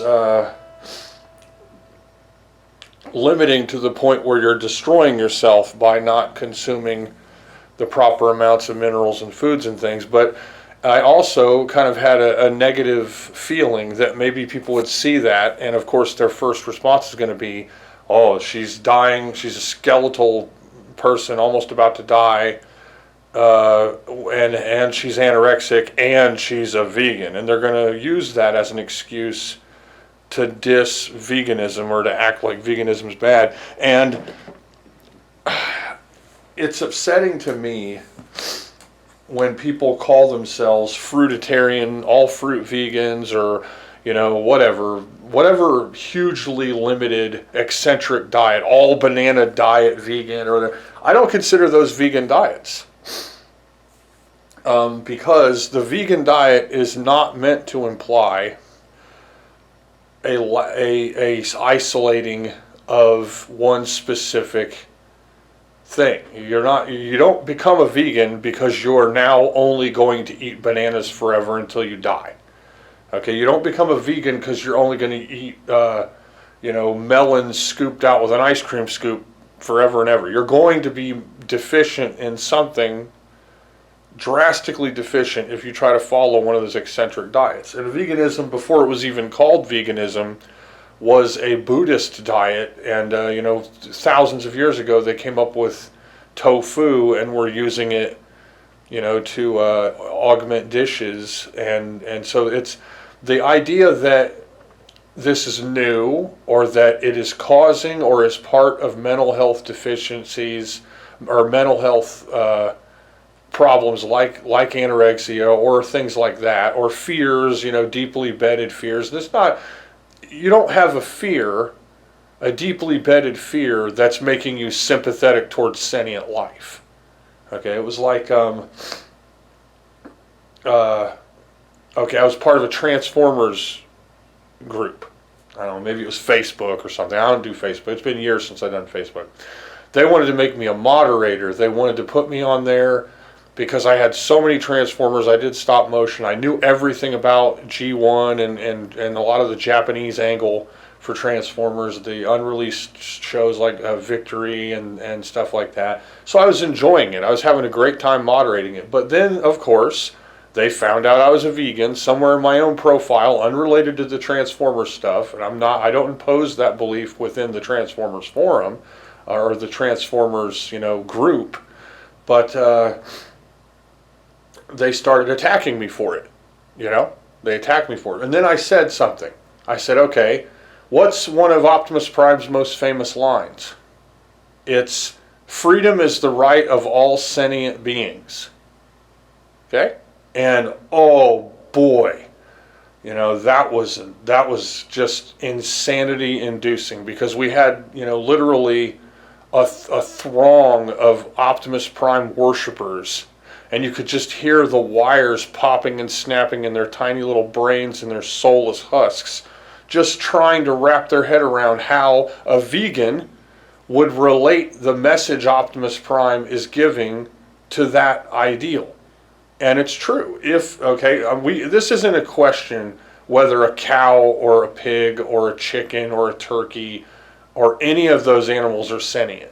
Okay, they feel pain. They were born as a baby and grew up in communities of animals that all did their own things, and they often dream. They show signs of fear. They show signs of contemplation. They are sentient, self-aware animals. And you want to get in an argument about sentience, they are sentient. I will just tell you, you go ahead and argue with me and say that they're not. You will be proven wrong. You are wrong. So when an icon such as, Optimus Prime, who's this hero, and Optimus Prime's whole backdrop is self-sacrifice. He's willing to give up himself almost to a degree of fault for his fellow Autobots, or for humans, or whatever. Okay, but then also his little grand banner message is freedom is the right of all sentient beings. Well, how can that only apply to all sentient, bipedal, societal, terrestrial, humanoid beings? He doesn't say that. He is in fact claiming freedom is the right of all sentient beings. And that should be the vegan flag banner. What we're doing is trapping, growing, mutating, torturing, killing, neglecting, abusing, and destroying sentient beings so we can consume them. Now, we're not part of an ecosystem where our contributions balance the ecosystem. We, in fact, are like the great, terrible destroyers of ecosystems. We are the imbalancers of the ecosystems. So you're not going to convince me that, you are a lion and that you need to go kill a bull to balance an ecosystem that there is no ecosystem there. You burned down the Brazilian rainforest, are growing tons and tons of soybeans to feed to bulls that you're feeding growth hormone to so that you can torture and murder them so you can make money, so you can get rich off of some fast food industry. Has absolutely nothing to do with the actual purpose-driven carnivore animal that you are not. But also on top of that, to acknowledge that someone is sentient or an animal is sentient is part of the vegan awareness. And so when I said that, some guy took an Optimus Prime where it was like a cell from one of the shows from G1 where Optimus Prime's fist is up. And then they drew a middle finger coming out of his hand and had some terrible comment attacking me. I took a break from it because I didn't want to get in a tussle with these, numbskulls, but when I came back, the guy running the group said, we went ahead and took you off the moderator status because of how long you were gone. Okay, and that makes sense. I wasn't there to moderate, so it would make sense. But I know why they took me off there. Because they dug around, they found something they didn't like about me, they all gathered around me in witch hunt fashion, attacked me for it, and then what did I do? I proved that every one of them was a goddamn hypocrite, and that they didn't even know it. And so, just so you know, freedom is the right of all sentient beings. Yeah, how does that one sit with you there? So this woman who was dying, and she did die. Apparently she died in 2023 after a years-long battle in the throes of death because of anorexia nervosa. And in her final videos, she was noted often wearing a vegan shirt. And in my mind, I was thinking maybe she was trying vegan diets because they might be less repulsive. Maybe they found that a tick was animal flesh or tendon or bone or blood or something, and then that might have had something to do with her initial, purge mindset where she couldn't eat or was afraid to regurgitate or vomit or was afraid to consume or afraid to gain weight, which are all part of the mental health disorder aspects of anorexia. And it was sad to find out she died. But then also, of course, I considered that could help to create somewhat of an imbalance in people's responses. It might actually have a negative impact on the vegan community, where we're seeing a woman who is dying and then eventually dies, who towards the end of her life is somehow at least promoting veganism through her apparel, and that might somehow give people, I guess, witch hunt sticks to cook vegans with, even more so, because they're going to say, oh, well, vegans obviously are mental health deficient, they have mental health problems because they don't want to eat something that we all have to eat, that we're supposed to eat. And that's crock. You're not supposed to eat that. So you're not going to convince me that vegans have some kind of inherent mental problem that keeps them from eating something you're supposed to eat. Because, I would think that people that actually believe you're supposed to eat a mutated bull in the form of a greasy fast food mess with all kinds of hormones and worms and feces-laden crap in it and preservative buns and all kinds of super high sodium condiments and stuff. And, oh, you're supposed to eat that. Yeah, hey, those people must be, mentally screwed up because they don't eat McDonald's. Yeah, they must be just messed up in the head because they don't want a worm-ridden, feces-laden chunk of bloody flesh to eat. Yeah, there must be something wrong with your head. And so it made me think, what would happen, what's happening here? And, of course, then I looked into treatments of anorexia, and it's sparse. There's not a lot behind it. I think some people think that it's just a spoiled person who refuses to eat or has self-image issues. And the self-image issues might have some part in the early onset of anorexia. So it could be like certain forms of narcissism or other types of psycho-related mental health problems. They begin in the youth. They begin in the child rearing, when the child is being reared. They begin in those beginning developmental phases where the structuring, the house of cards, if you will, of your own self-image begin to take form. And if a person is subject to personal criticisms or deep hatred, jealousies, things like that, then it might form that bed for the type of, internalized self-rejection phases that lead into the mental health aspects of anorexia before it becomes a binding health issue where your body can't eat. You can't eat because you've already damaged yourself too much to properly function. We're, on a side note and also, somewhat related, an actual carnivorous animal like a lion or a dog or something, a jackal or whatever out there in the wild, they can go weeks without eating. But if a human goes days without eating, our body starts to be damaged to the point where we have to very carefully begin to introduce food back into our body. You can't just, they saw this in Nazi Germany with the internment camps. They had been starved so much that were you to feed them, here, just take this huge plate of hot food, that would kill them. Because their body had shut down its proper form of digestion and metabolizing to get nutrition into the body. So we're not capable of operating in the way that a carnivorous animal operates. You have to eat, you have to drink water, and if you don't, your body will begin to not be able to do that properly. And then that's that, second phase of anorexia, where people are starting to get to where their body is actually broken, and that they have to have, they have to have things, proteins and foods and things. They have to have, a supplementation of those necessary components, sometimes injected into their body and things like that. So yeah, veganism is not a mental health disorder.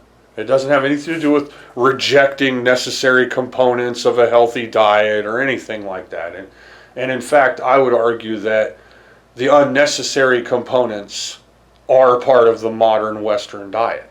The food that we believe that we're supposed to eat or that we choose to eat, and I mean, there's a much deeper reason behind it. It goes deep into things. I would hate to try to explain it to people. It's very difficult to explain, but to just kind of touch on what's really going on there is you have parasitic animals that are pumping out hormone blocking chemicals, and they live in acidic, destructive, fermenting decomposition. That's their home.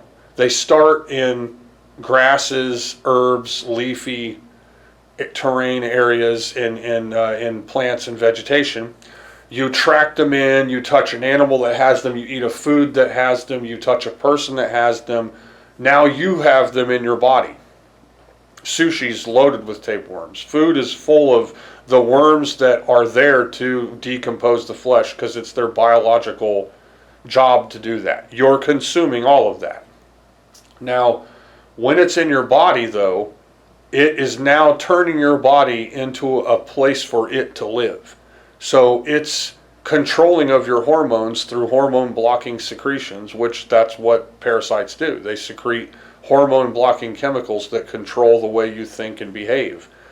Are never going to excite you into eating salads and herbs and things. Those kill, purge, reject, and the parasites, and then purify your body. So what they're going to do is give you this kind of desire for the same acidic decomposition that they exist in.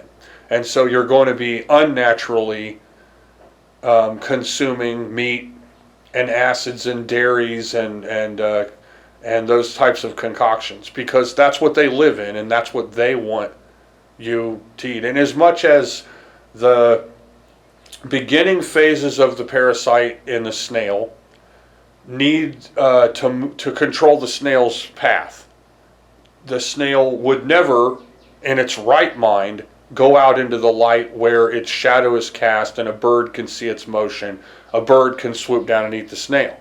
It is naturally intelligent and knows not to do that. It's like, I'm not going to go out there and just get myself eaten. But then the parasite is pumping out chemicals and stuff that are blocking the natural processes of the snail's mind. Then the snail's like, wait a minute, why don't I just go out in the sun? I think it seems like a nice thing to do now. Because the parasite's second phase of growth is within the bird. It has to be consumed so it can mature. And so the snail goes out into the sunlight. The bird then sees the snail, eats the snail, or bites it, and the worm gets in the bird. Now the parasite is able to go into its second phase of growth. This is required for it. This is part of biology in the microbiological world that is forever.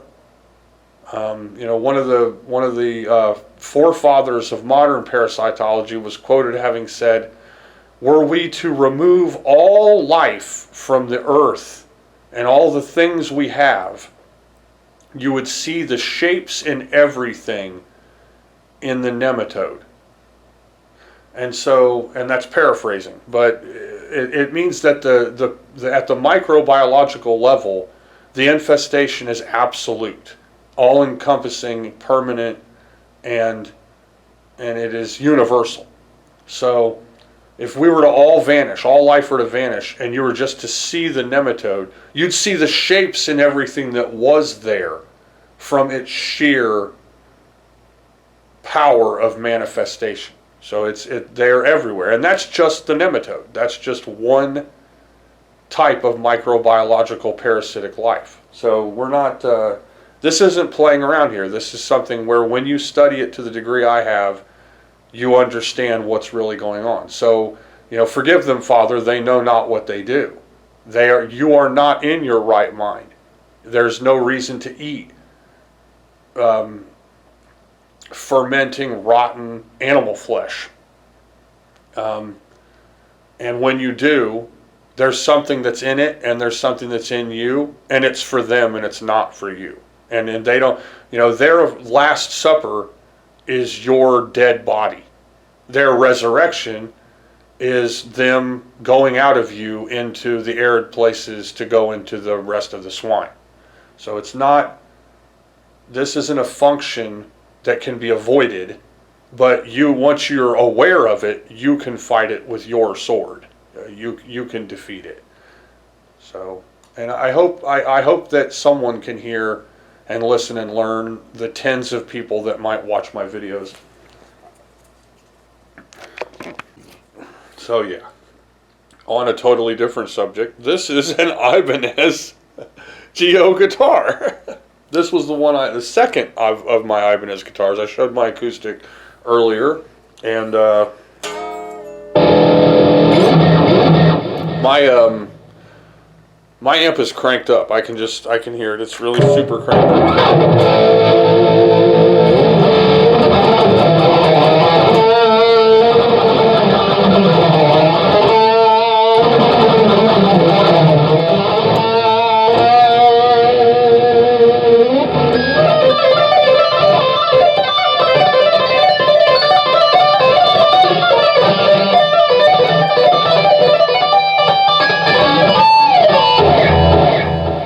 I don't know, I'm not thinking straight today.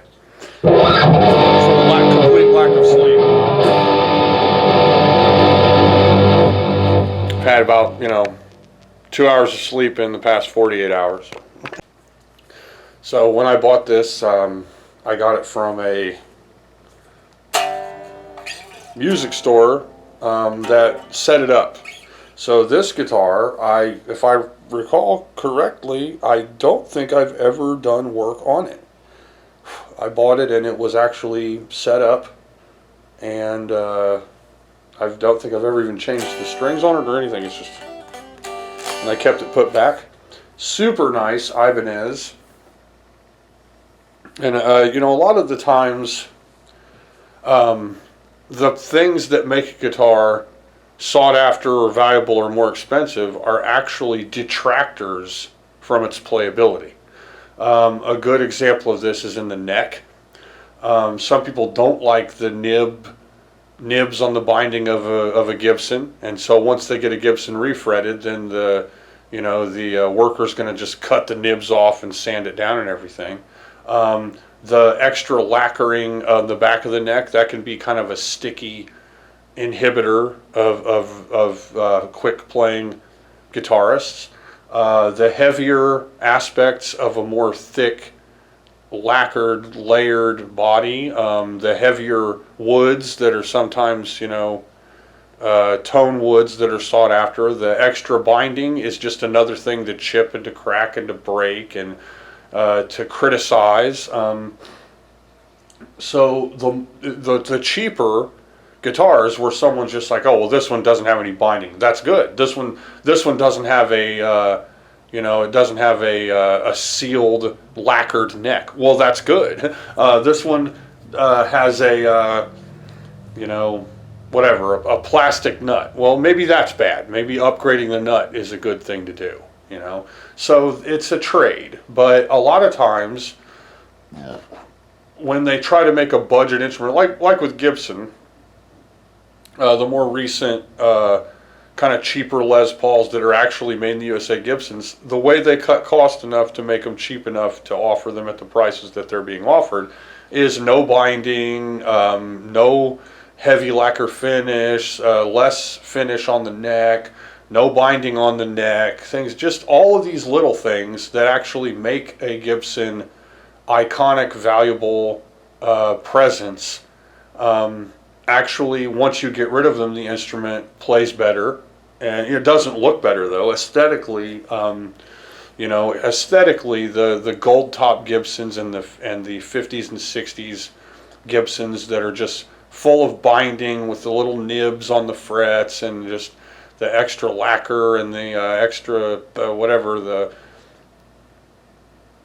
paints and the coatings and stuff that that make it look aged and perfect. That's an aesthetic desirable feature. But when the aesthetic desirable feature is actually defeated by modernity, when you say, wait a minute, what are you doing to your Gibson you just bought for $6,000? Oh, well, I'm getting a 1,000 grit sandpaper and I'm getting rid of the lacquer on the back of the neck. Well, why not just sell it without the lacquer on the back of the neck to begin with? Put a light satin coat, and then it's because it plays faster. People don't want their hand to get stuck on the back. So this relatively inexpensive entry-level Ibanez actually has kind of the best of both worlds. It has a super nice binding all the way around the body and up and down the neck. It has really nice inlays that match the binding. It has a good overall color balance, the kind of Fiesta red, almost orangish Ferrari red kind of color. But it also has a really fast satiny, its back of the neck is just perfect. It's very lightweight. It holds tune pretty well. The tuning machines aren't bad. They're not, really expensive. The pickups are great. I mean, I can hear these things like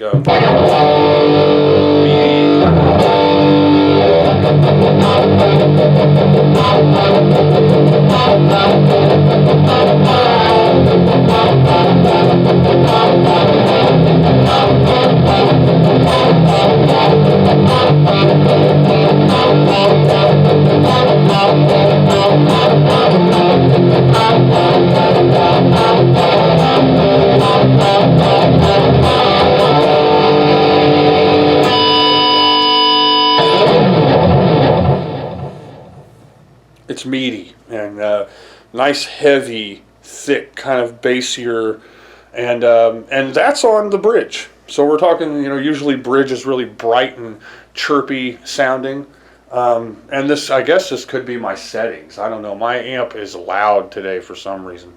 I think as the air gets thicker, the sound gets thicker. If that's even a thing, if that's possible.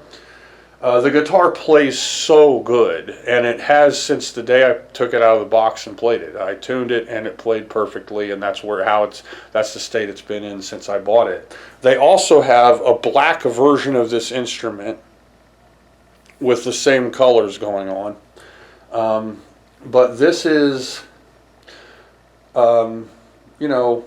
entry level, intermediate, but of course anyone can play. That's funny when they say, well, this is an entry level or this is an intermediate instrument. What they really mean is it's a cheap instrument and no one really wants it as far as value goes. And when they say, oh, well, this is a professional grade instrument, what it actually translates as is this is an overpriced, unnecessarily expensive instrument because of the name that's branded on it. And the way I know that is players like Guitar Max or Bald Shredder or whoever's out there that are just shredding like crazy and playing with all kinds of technical prowess. Michelangelo Badio, he's one of them. He's playing on a sawtooth or some kind of guitar that was custom made for him out of cheap Telecaster bodies that are fused on the butts.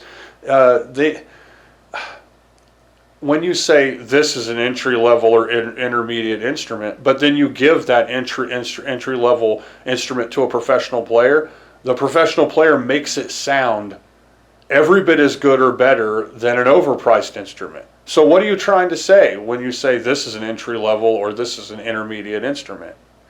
And by that rationale, I would argue that if you handed a $6,000 Gibson that is perfectly set up with perfect string heights, it's tuned, the strings are good, it's oiled, and everything is perfect about the instrument, then an entry-level player is going to have an easier time playing that, and they're going to like it, and it's going to sound better. So, by logic, the things we call professional grade instruments, those are entry-level instruments. A person that's beginning, that's never played before, that's what they should play. And what you're calling entry-level instruments, the really cheap Glaries and the odd named Amazon guitars and stuff, those are professional grade instruments. If you're a pro, you can make that thing sound really super good. And what is an intermediate musician? And I was confused by that. I thought, oh, an intermediate musician is someone who can play well, but maybe they can't do sweep picking, or they can play well, but maybe they don't do finger tapping, or they play well, but maybe, and really what it is very simple, okay? It's just like the old world kind of prostitute mindset.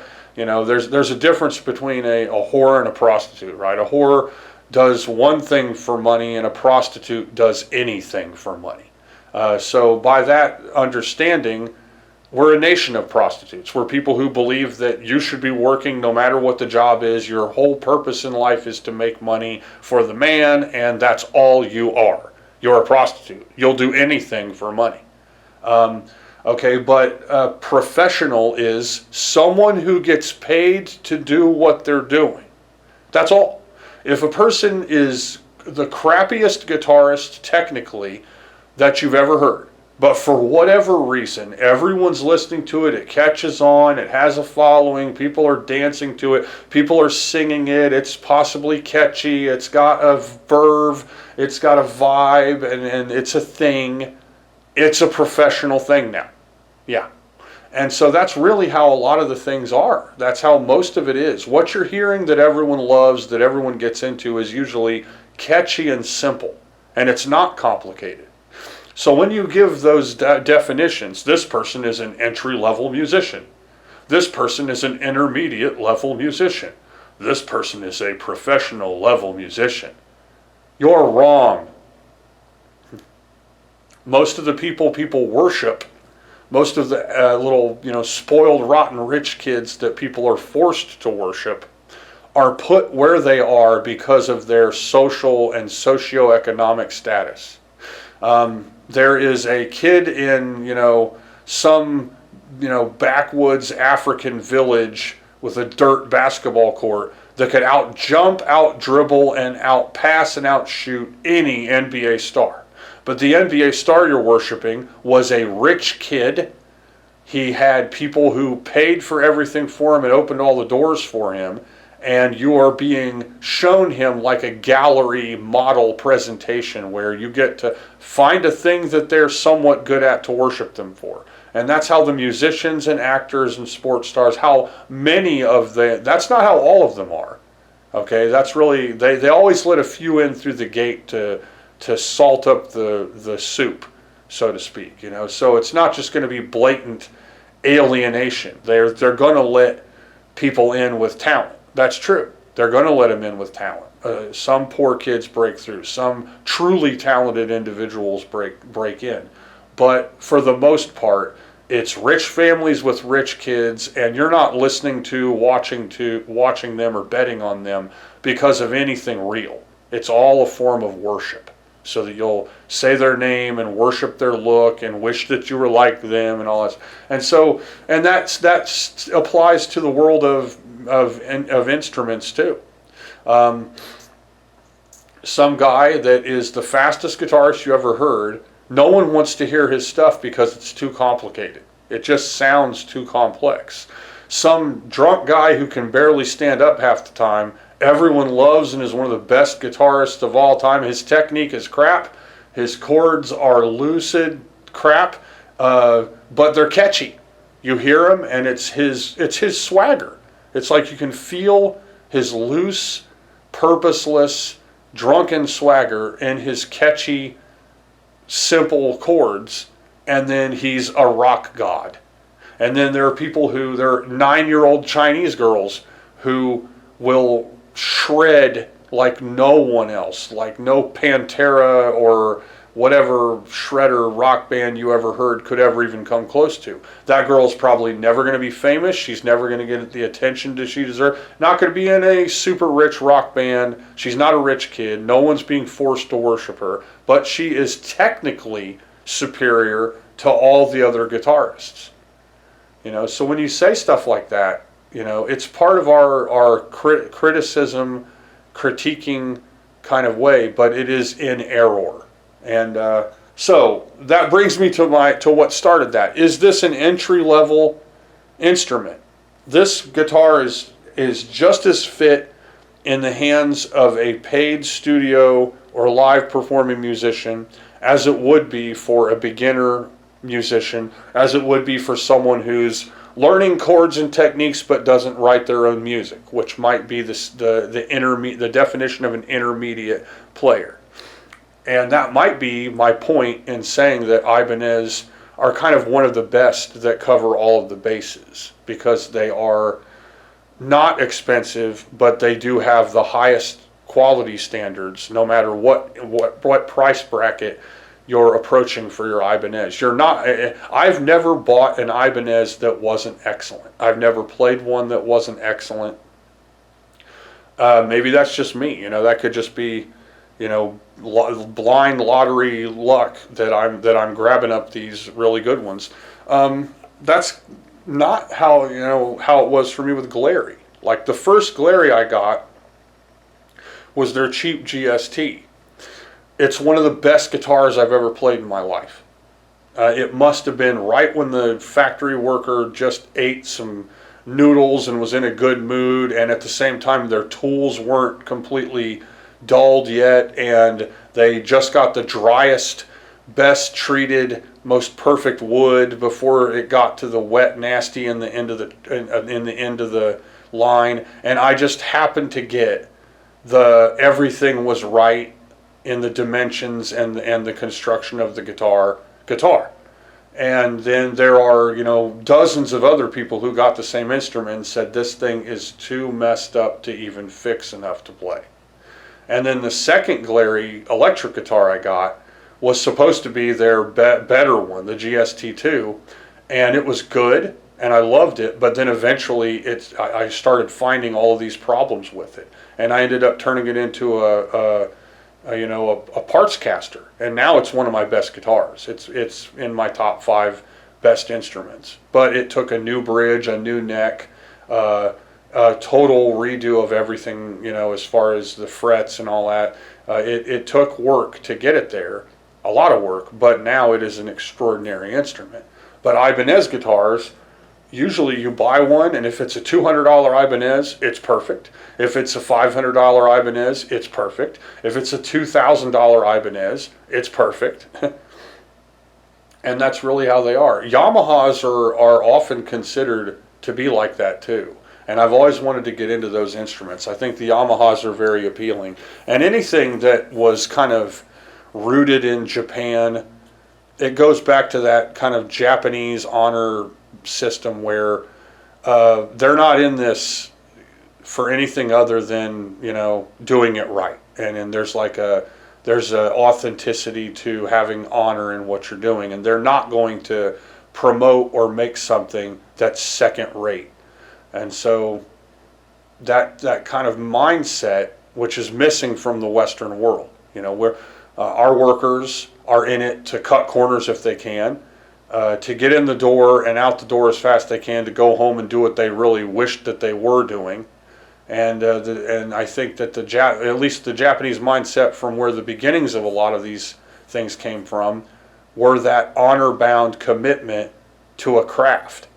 And so where we are a consumer culture that is programmed to consume, and consuming is our mindset, it's definitely not craftsmanship or work or getting anything done in a competitive or some kind of sustaining way.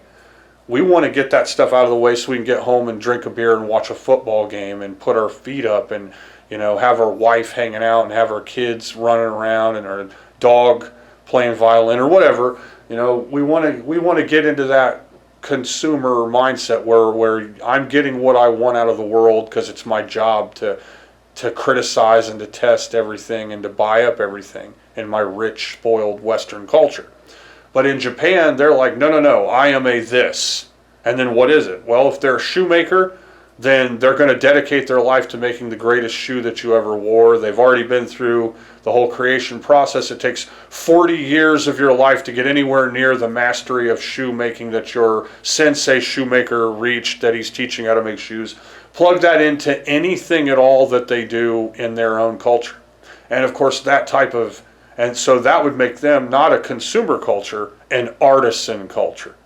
So we're looking at why is an Ibanez great? It was born from an artisan culture. Okay? And America, in the middle and post-industrial age, gobbled artisan cultures. And then those artisan cultures were slowly, hypnotically converted into consumer cultures. So we lost our connection to that honor-bound artisan mindset, and it failed in favor of kind of a spoiled Western consumer mindset. As deep and waxing intellectual as that might be, I believe it wholeheartedly. That is the reason why. If you buy a $200 Ibanez, it's perfect. If you buy a $400 Ibanez, it's perfect. If you buy a $600, $800, or $1,000 or $2,000 Ibanez, they're going to be perfect. And I'm sure someone else out there got one and said, wait a minute, when I bought an Ibanez, it tasted like butt cheeks. Okay, fine. That's totally fine. Okay, but that didn't happen to me. And I've had at least, probably more than half a dozen Ibanez guitars, at least, in my life. And the ones I own right now are excellent. So yeah, here I'm just rambling on and on. I'm not in the mood to play today. It's been a really it's been a consumer culture day.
I don't know, I kind of felt that. That was all right.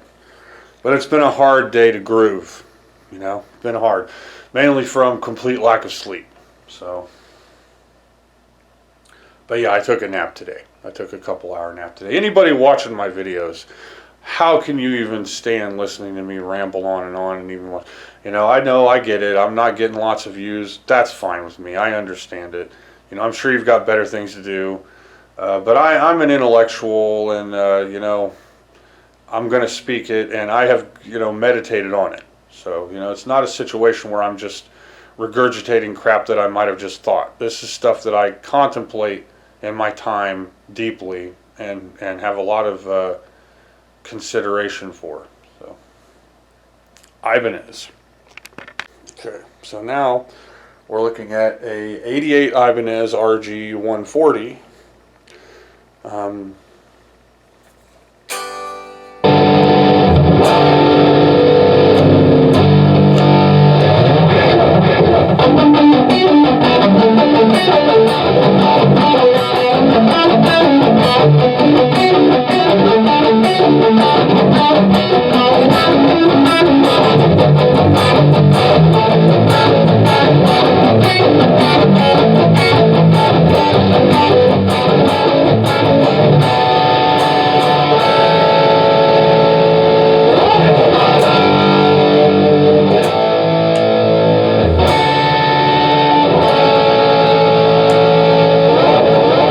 has a push-pull coil tap. Yes, this was made in 1988. Yeah. Rosewood fretboard. This doesn't have any binding. This may have been part of a cheaper wave of Ibanez instruments. It wouldn't surprise me a bit if this was part of kind of a cheaper wave, mainly because it has the pins on the bridge here.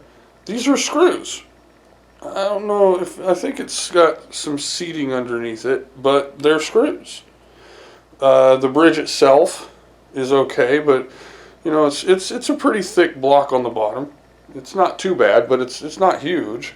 It's rosewood. This one I've done fret job and everything, but the nut was 100% perfect when I got it. But this guitar was made in 1988, so it's had time to get things worked out. The neck is very good. The action's great. It's very, very low action. Good sound.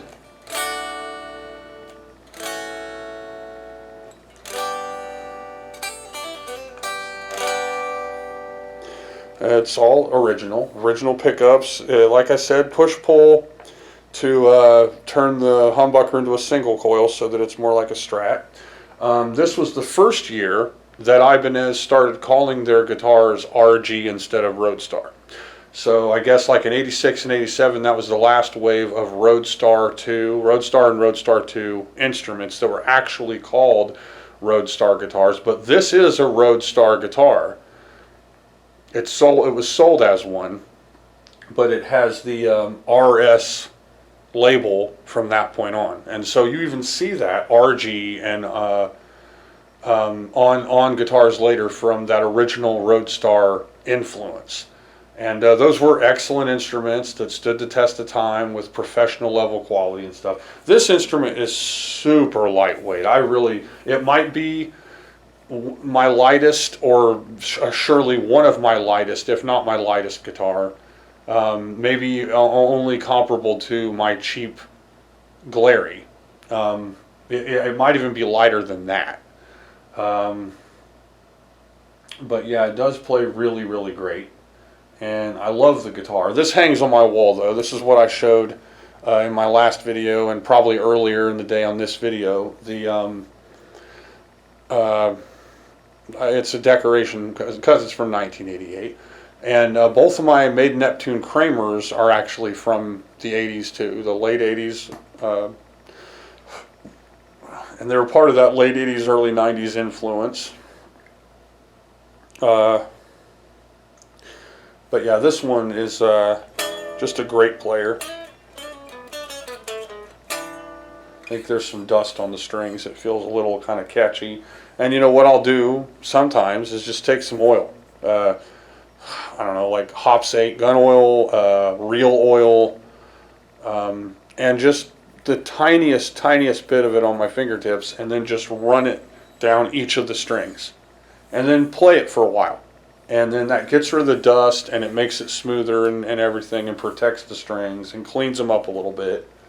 They also used to make this stuff called string ease. I think they still make it, or finger ease or something like that. I think I bought a can of it when I was like 16. When I was going to buy strings, I probably saved up and went and could finally afford some new strings. And one day I picked up some of that, I think, finger ease or string ease or whatever, and that's just the same thing. It's a light oil, and I think if you want to not worry about gummy, greasy, nasty after effects, then maybe use a silicone-based oil or something. It's not going to, impregnate your wood or get into anything or collect grease or get gummy, and it'll have a similar effect. And that might have been what those can sprays were, possibly. It's like a silicone-based oil that's really thin and extremely lubricating. And it was to take some of the stress off your fingertips.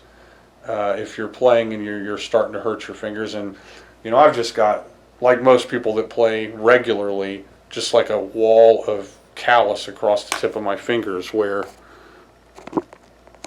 my fingers are, you can see there, you get these little kind of calluses going on so you're not feeling it. But a kid like my son, my 9-year-old son, he'll say, "Oh, my fingers! Look at my fingers," and have little bitty dips in his fingers and stuff. I don't know why there's so much bass going on in my set. I don't know. It's something. But things sound bassier than usual.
I don't even know what to play today.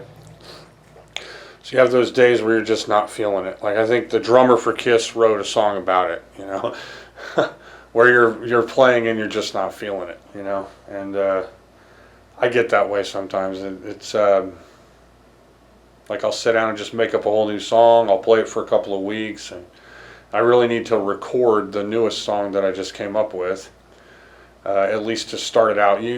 Some people will start with drums, and then they'll add their rhythm guitar, they'll start a bass line, their lead guitarist will come in and mess around with it till they come up with something, their singer will come in and take some lyrics and layer it on there. And I usually start with my rhythm guitar first, and then I'll try to add some drums to that, and then I'll try to add bass to it, and then I might add some keyboards or lead guitar parts to it. To kind of finish it up. And so, that's where I begin with it, is some rhythm guitar parts. My kind of conflicting pattern is that when I sit down and just jam and practice and play, I like to turn on this, that effect going on. Crunchy, over distorted, echoey, with some added sustain and reverb, and it's a whole mix kind of lots of effects, and it doesn't help really, because what I'm playing that I'm coming up with is something like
That. So I need to put it on clean. And to do that, I have to get up and walk over there and step on the pedal and get it in a clean mode, then come back over here and sit down and play the whole thing in clean, and then tweak things until I like the clean sound I'm getting and all that stuff. And so what I end up actually doing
And of course I'm varying rhythm speeds and all kinds of stuff, and it's just a big mess.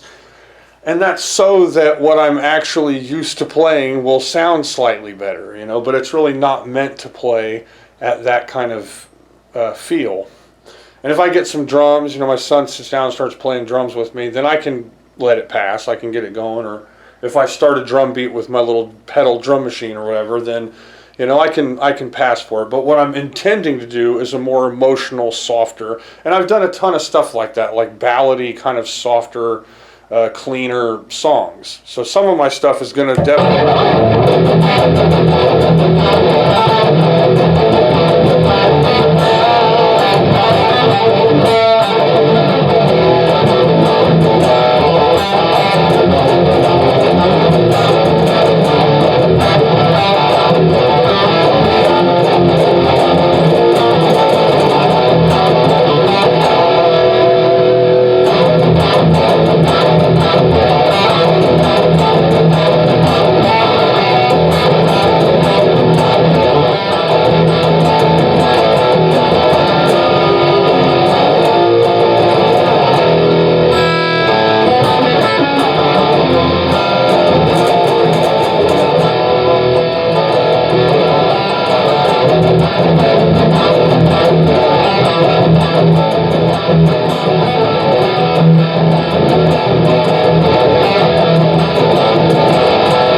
and I've got a lot of stuff that's like that. And so maybe that kind of, you know, trickles down into that original theme of who is a, you know, beginner or intermediate or professional level guitarist. And this was what a lot of the guys said, that whose videos I watch, is that if you're making your own songs, then you're above that intermediate level. Okay, so, and that's how I am. All of the stuff I play, I made up. I almost never play cover. I think the last song I played that was cover was Pencil Thin Mustache by Jimmy Buffett.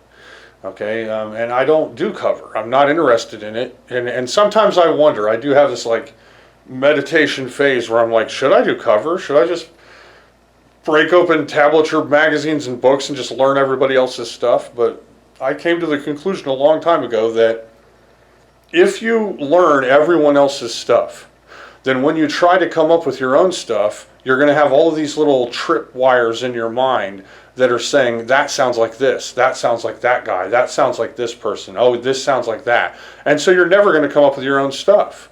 But if you don't ever learn cover and you only learn to come up with your own stuff, then it's automatically going to sound like other stuff people have heard, but you'll still have your own original feel to it. So I think that there's kind of an air of authenticity and kind of a safety net apparatus of staying away from cover and only coming up with your own stuff. You are going to sound like other people, and inadvertently you're going to. So if I play something that's going to maybe sound like a jazzy kind of rock chord that's in other songs. And if I'm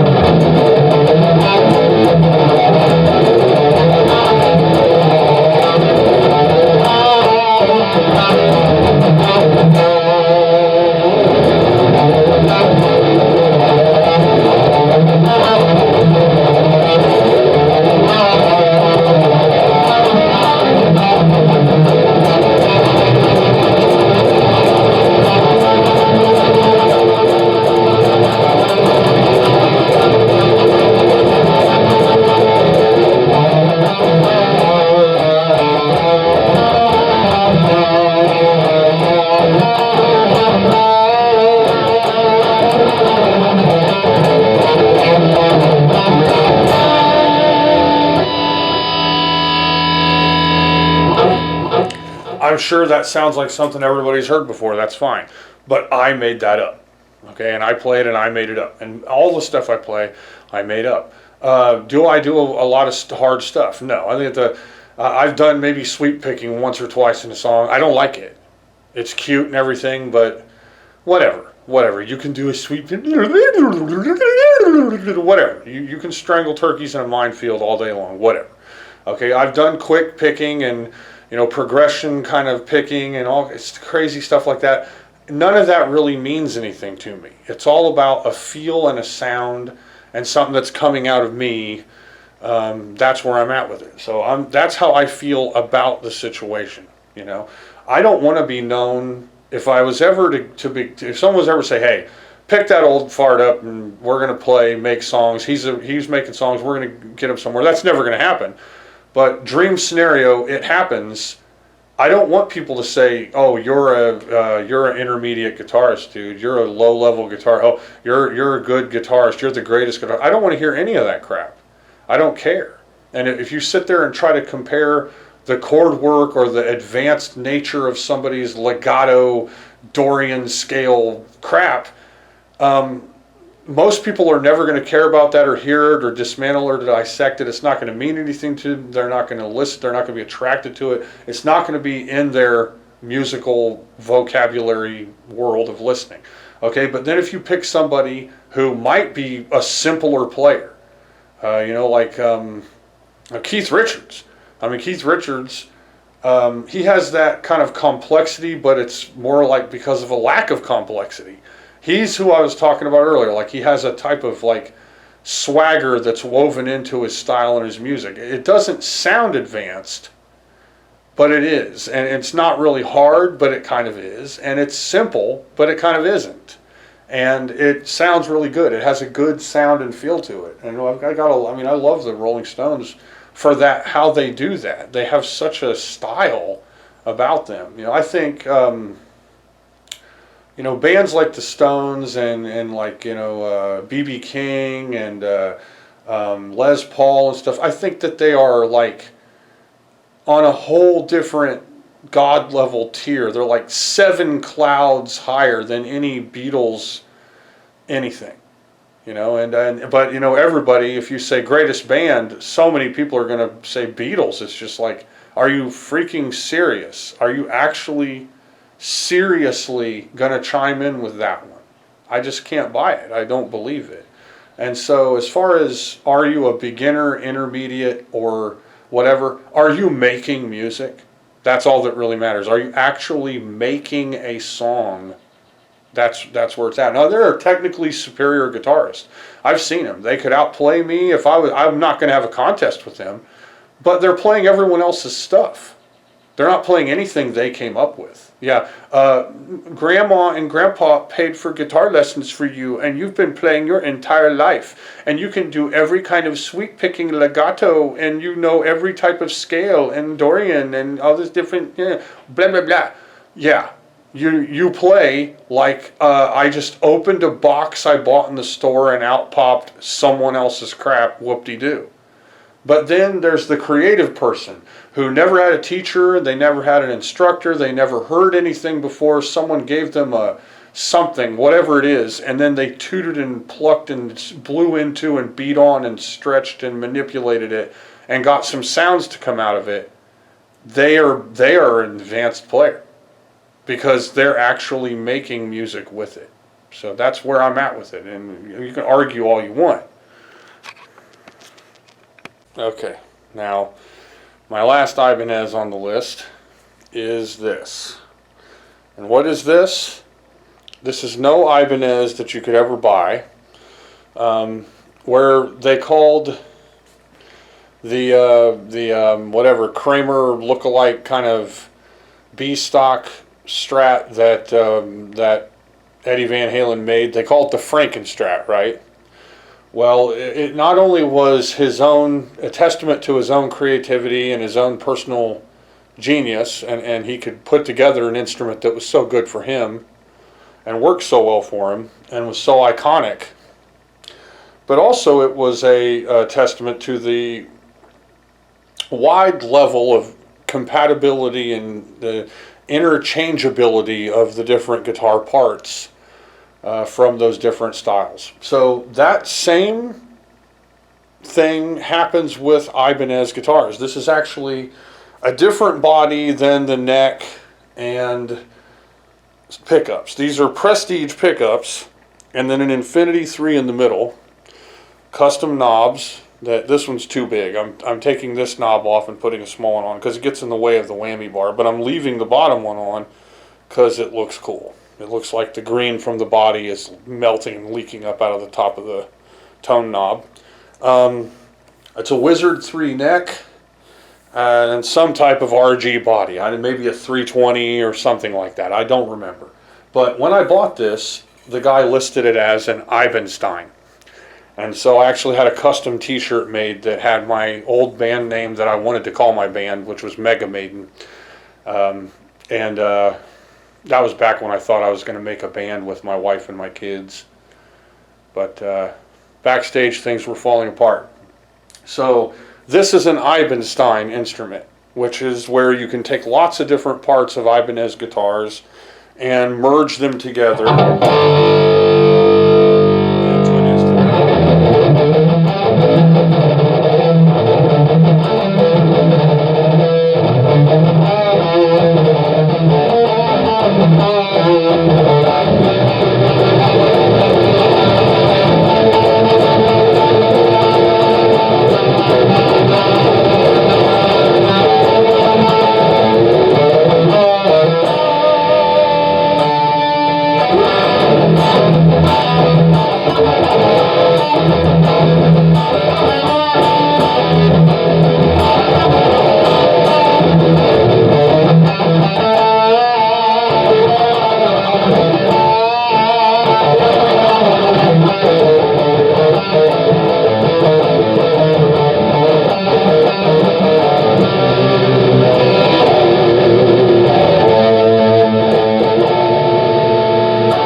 Now, originally the pickup rings were rotten and chipping away and rattling and breaking.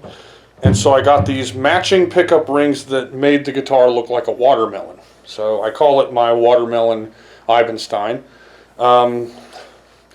This guitar is awesome. It's got binding on the neck. It's got super nice looking pearloid style, whatever those are, lightning bolt, shark tooth inlays, whatever they call that.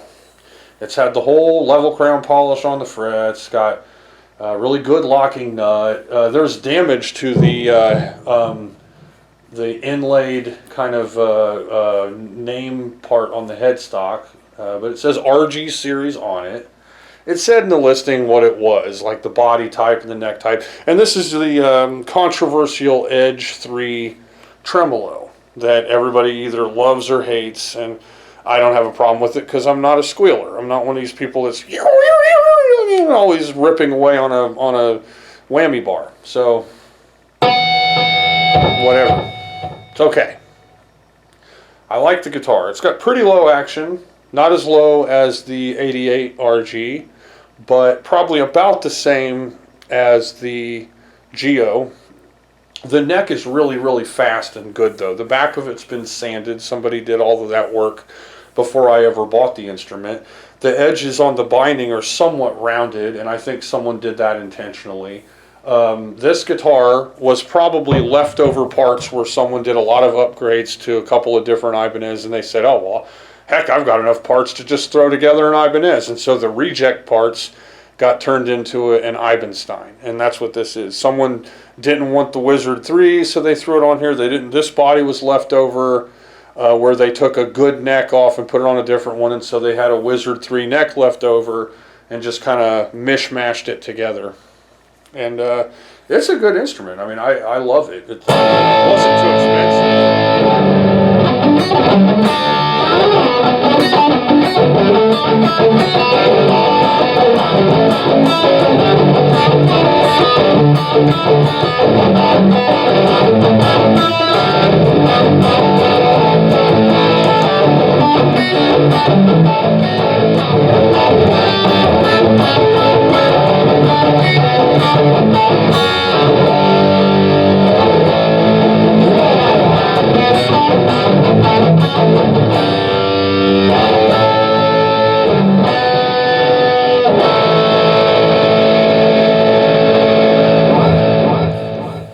And there's no hangy frets or anything like that. It's just a sweet instrument to play.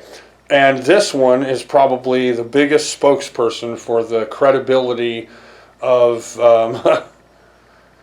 Ibanez and their universal quality standard, where you could take generation gap differences of instruments and slap them all together and still come up with something that's good. They came up with a formula. They stuck with it, if it ain't fixed, don't break it worse kind of mentality, and they ended up coming up with all of these different styles. Now, what Vi plays is the same guitar, but it has a monkey grip cut right here, and probably more expensive pickups, better electronics and stuff.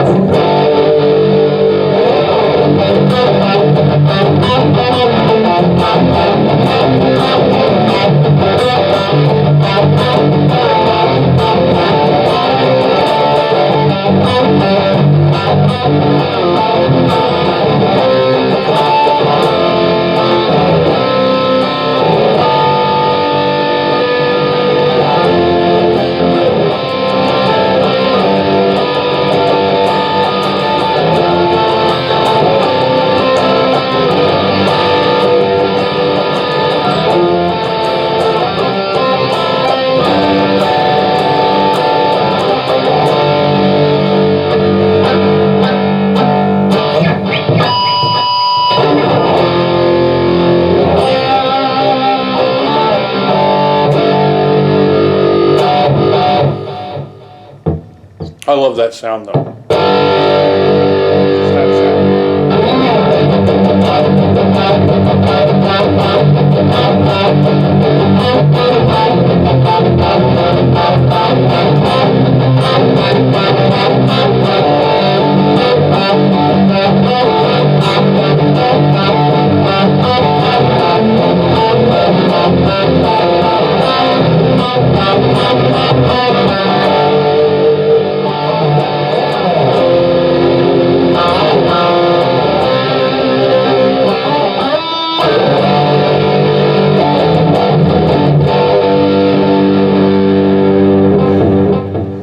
that bar chord sound, just a simple bar chord sound. And you know, a lot of songs used to just be, you know,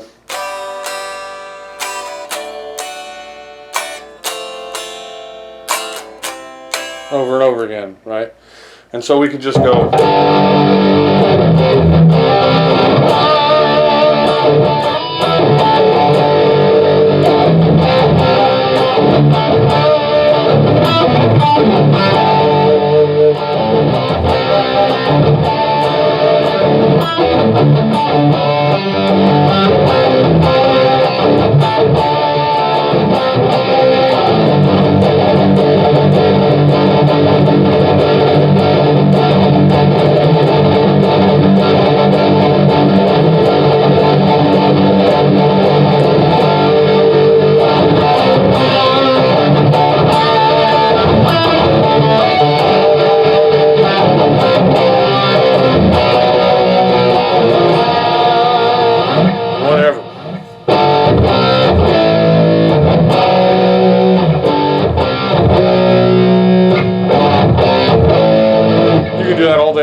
I'm trying to teach my son to begin with. I went through all the different chords, you know, like what's up on my wall right here, just all the different chords, and I tried to come up with stuff. Eventually, the orchestrated chords really appealed to me. So I'll go. I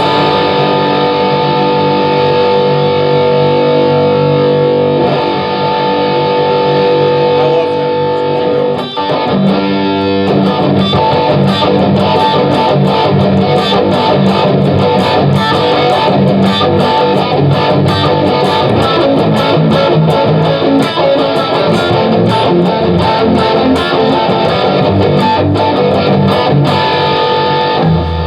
and that you can go all the way up and down the neck, and it works. But you know, just a lesson for anybody. This is a orchestrated G. This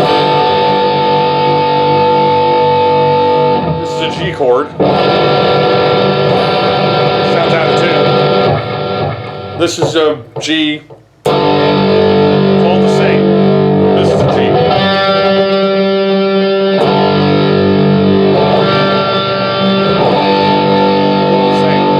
So the ability to easily move a certain shape all over the neck is something that guitar players are usually interested in.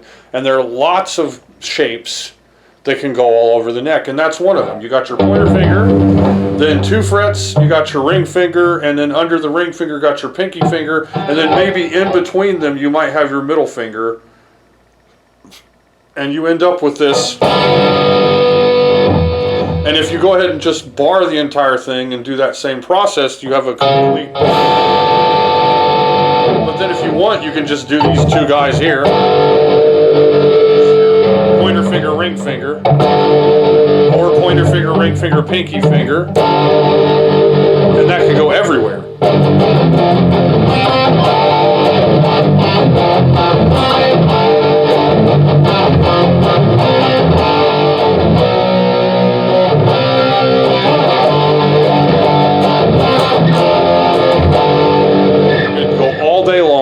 Coming up with different patterns of that same shape. So I thought when I teach my son to play, I'm just going to teach him that basic kind of bar kind of shape.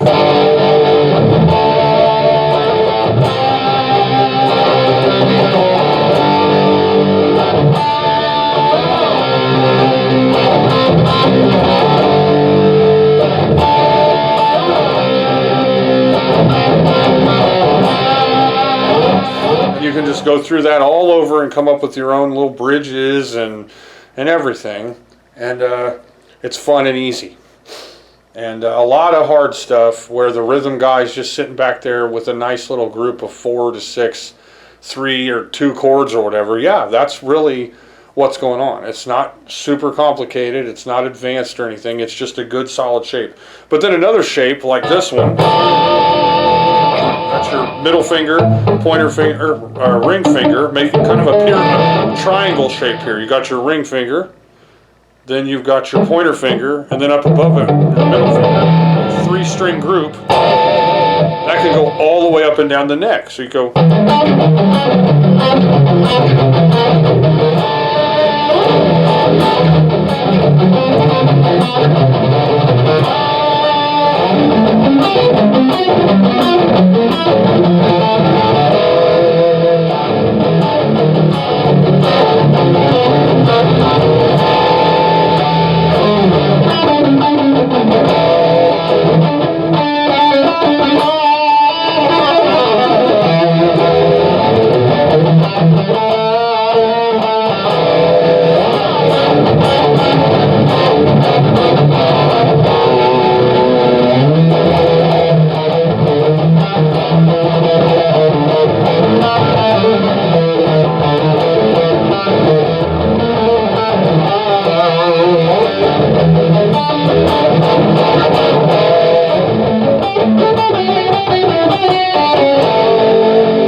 can go literally everywhere. Everywhere, all up.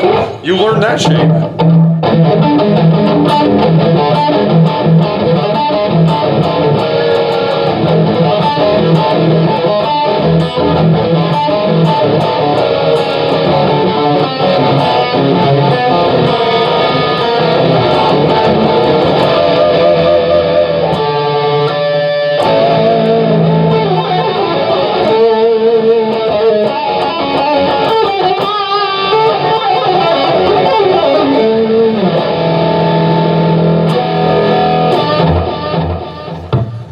So really, when you think about all of these patterns, learning, you know, scales and stuff. Yeah, learning scales is good, and there are scales, but you'll naturally come up with scales eventually. It's you know, you spend your life figuring it out, or you learn it because someone taught you. But eventually, you're going to behave by some kind of rules of scales because the scales didn't happen first.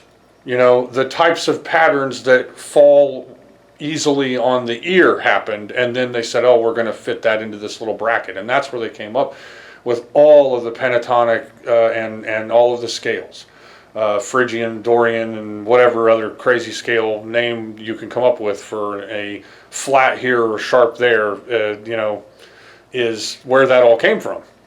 So what sounds good, obviously, is the end result. That's what matters. When you're coming up with stuff, though, learning those shapes is I think a great first lesson for anybody that wants to pick up a guitar that thinks, oh, it's way too complicated. They see somebody who's out going,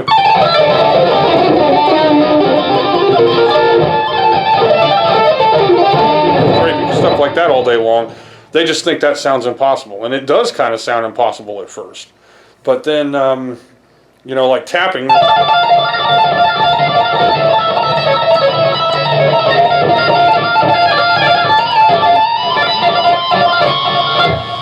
Maybe that sounds ridiculous. That's fine. I don't care. I'm not into it so much. But the point is, that makes it sound unreachable and unattainable. And then they kind of lot it all together in the same group. But then when somebody's just playing...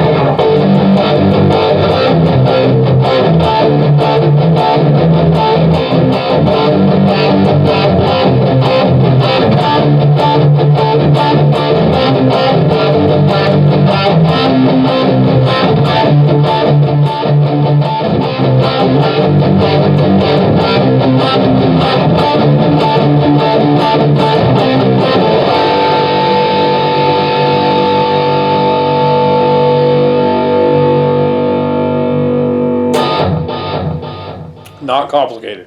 It is one shape, and it's just jumping back and forth.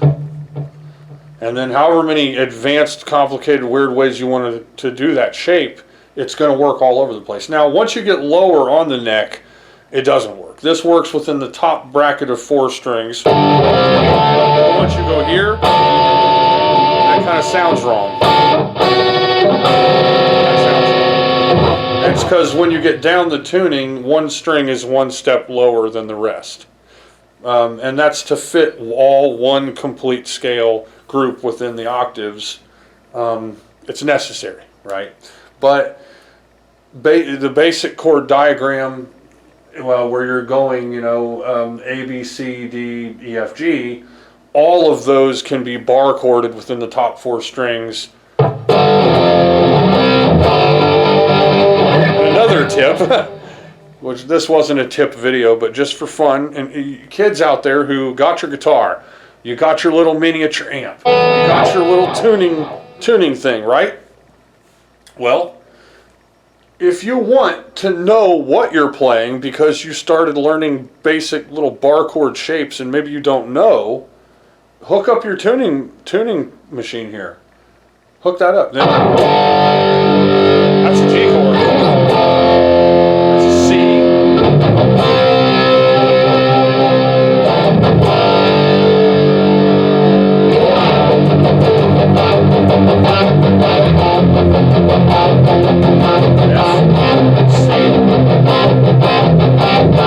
Now I know. G, F, C. Wow, I'm doing a G, F, and a C. So you can run through, and as long as your guitar is properly tuned, just run right through, and it will tell, that little device there will tell you what every note is that you're playing. So just a quick tip from the master, just so you can figure out. I'm not the master though, honestly.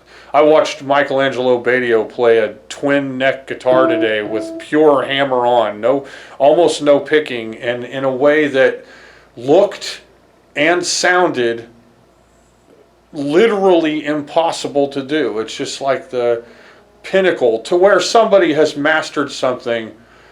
Okay, it's like if you saw 5 rooms of people playing Jenga, and in the first room they had a couple of blocks at the bottom, and that tower looked like, oh man, that looks good though. Then you come to the next room and there's only 1 block there, and you're like, oh my god, these guys are skilled, they got that Jenga thing. Then you go down a few, and then Michelangelo's in there, and the freaking Jenga tower is floating in the air. Okay, there's no blocks under it, there's no blocks around it, it's impossible. And that's really where he's at. So if you want to know who the greatest guitarist you will ever hear or see in the entire world is, I'd put my money on a 9 to 12-year-old Chinese girl that no one will ever see or know that has 20 views on YouTube, or Michelangelo Badio. Those are the 2 greatest musicians in the world of electric guitar that you'll ever hear. And he is absolutely insurmountably incredible at guitar. Me, I am just a song maker, musician guy who likes that crunchy kind of thing. I like that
But yeah, I know I will never be that way. I'll never be anywhere near as fast or as proficient or excellent as him.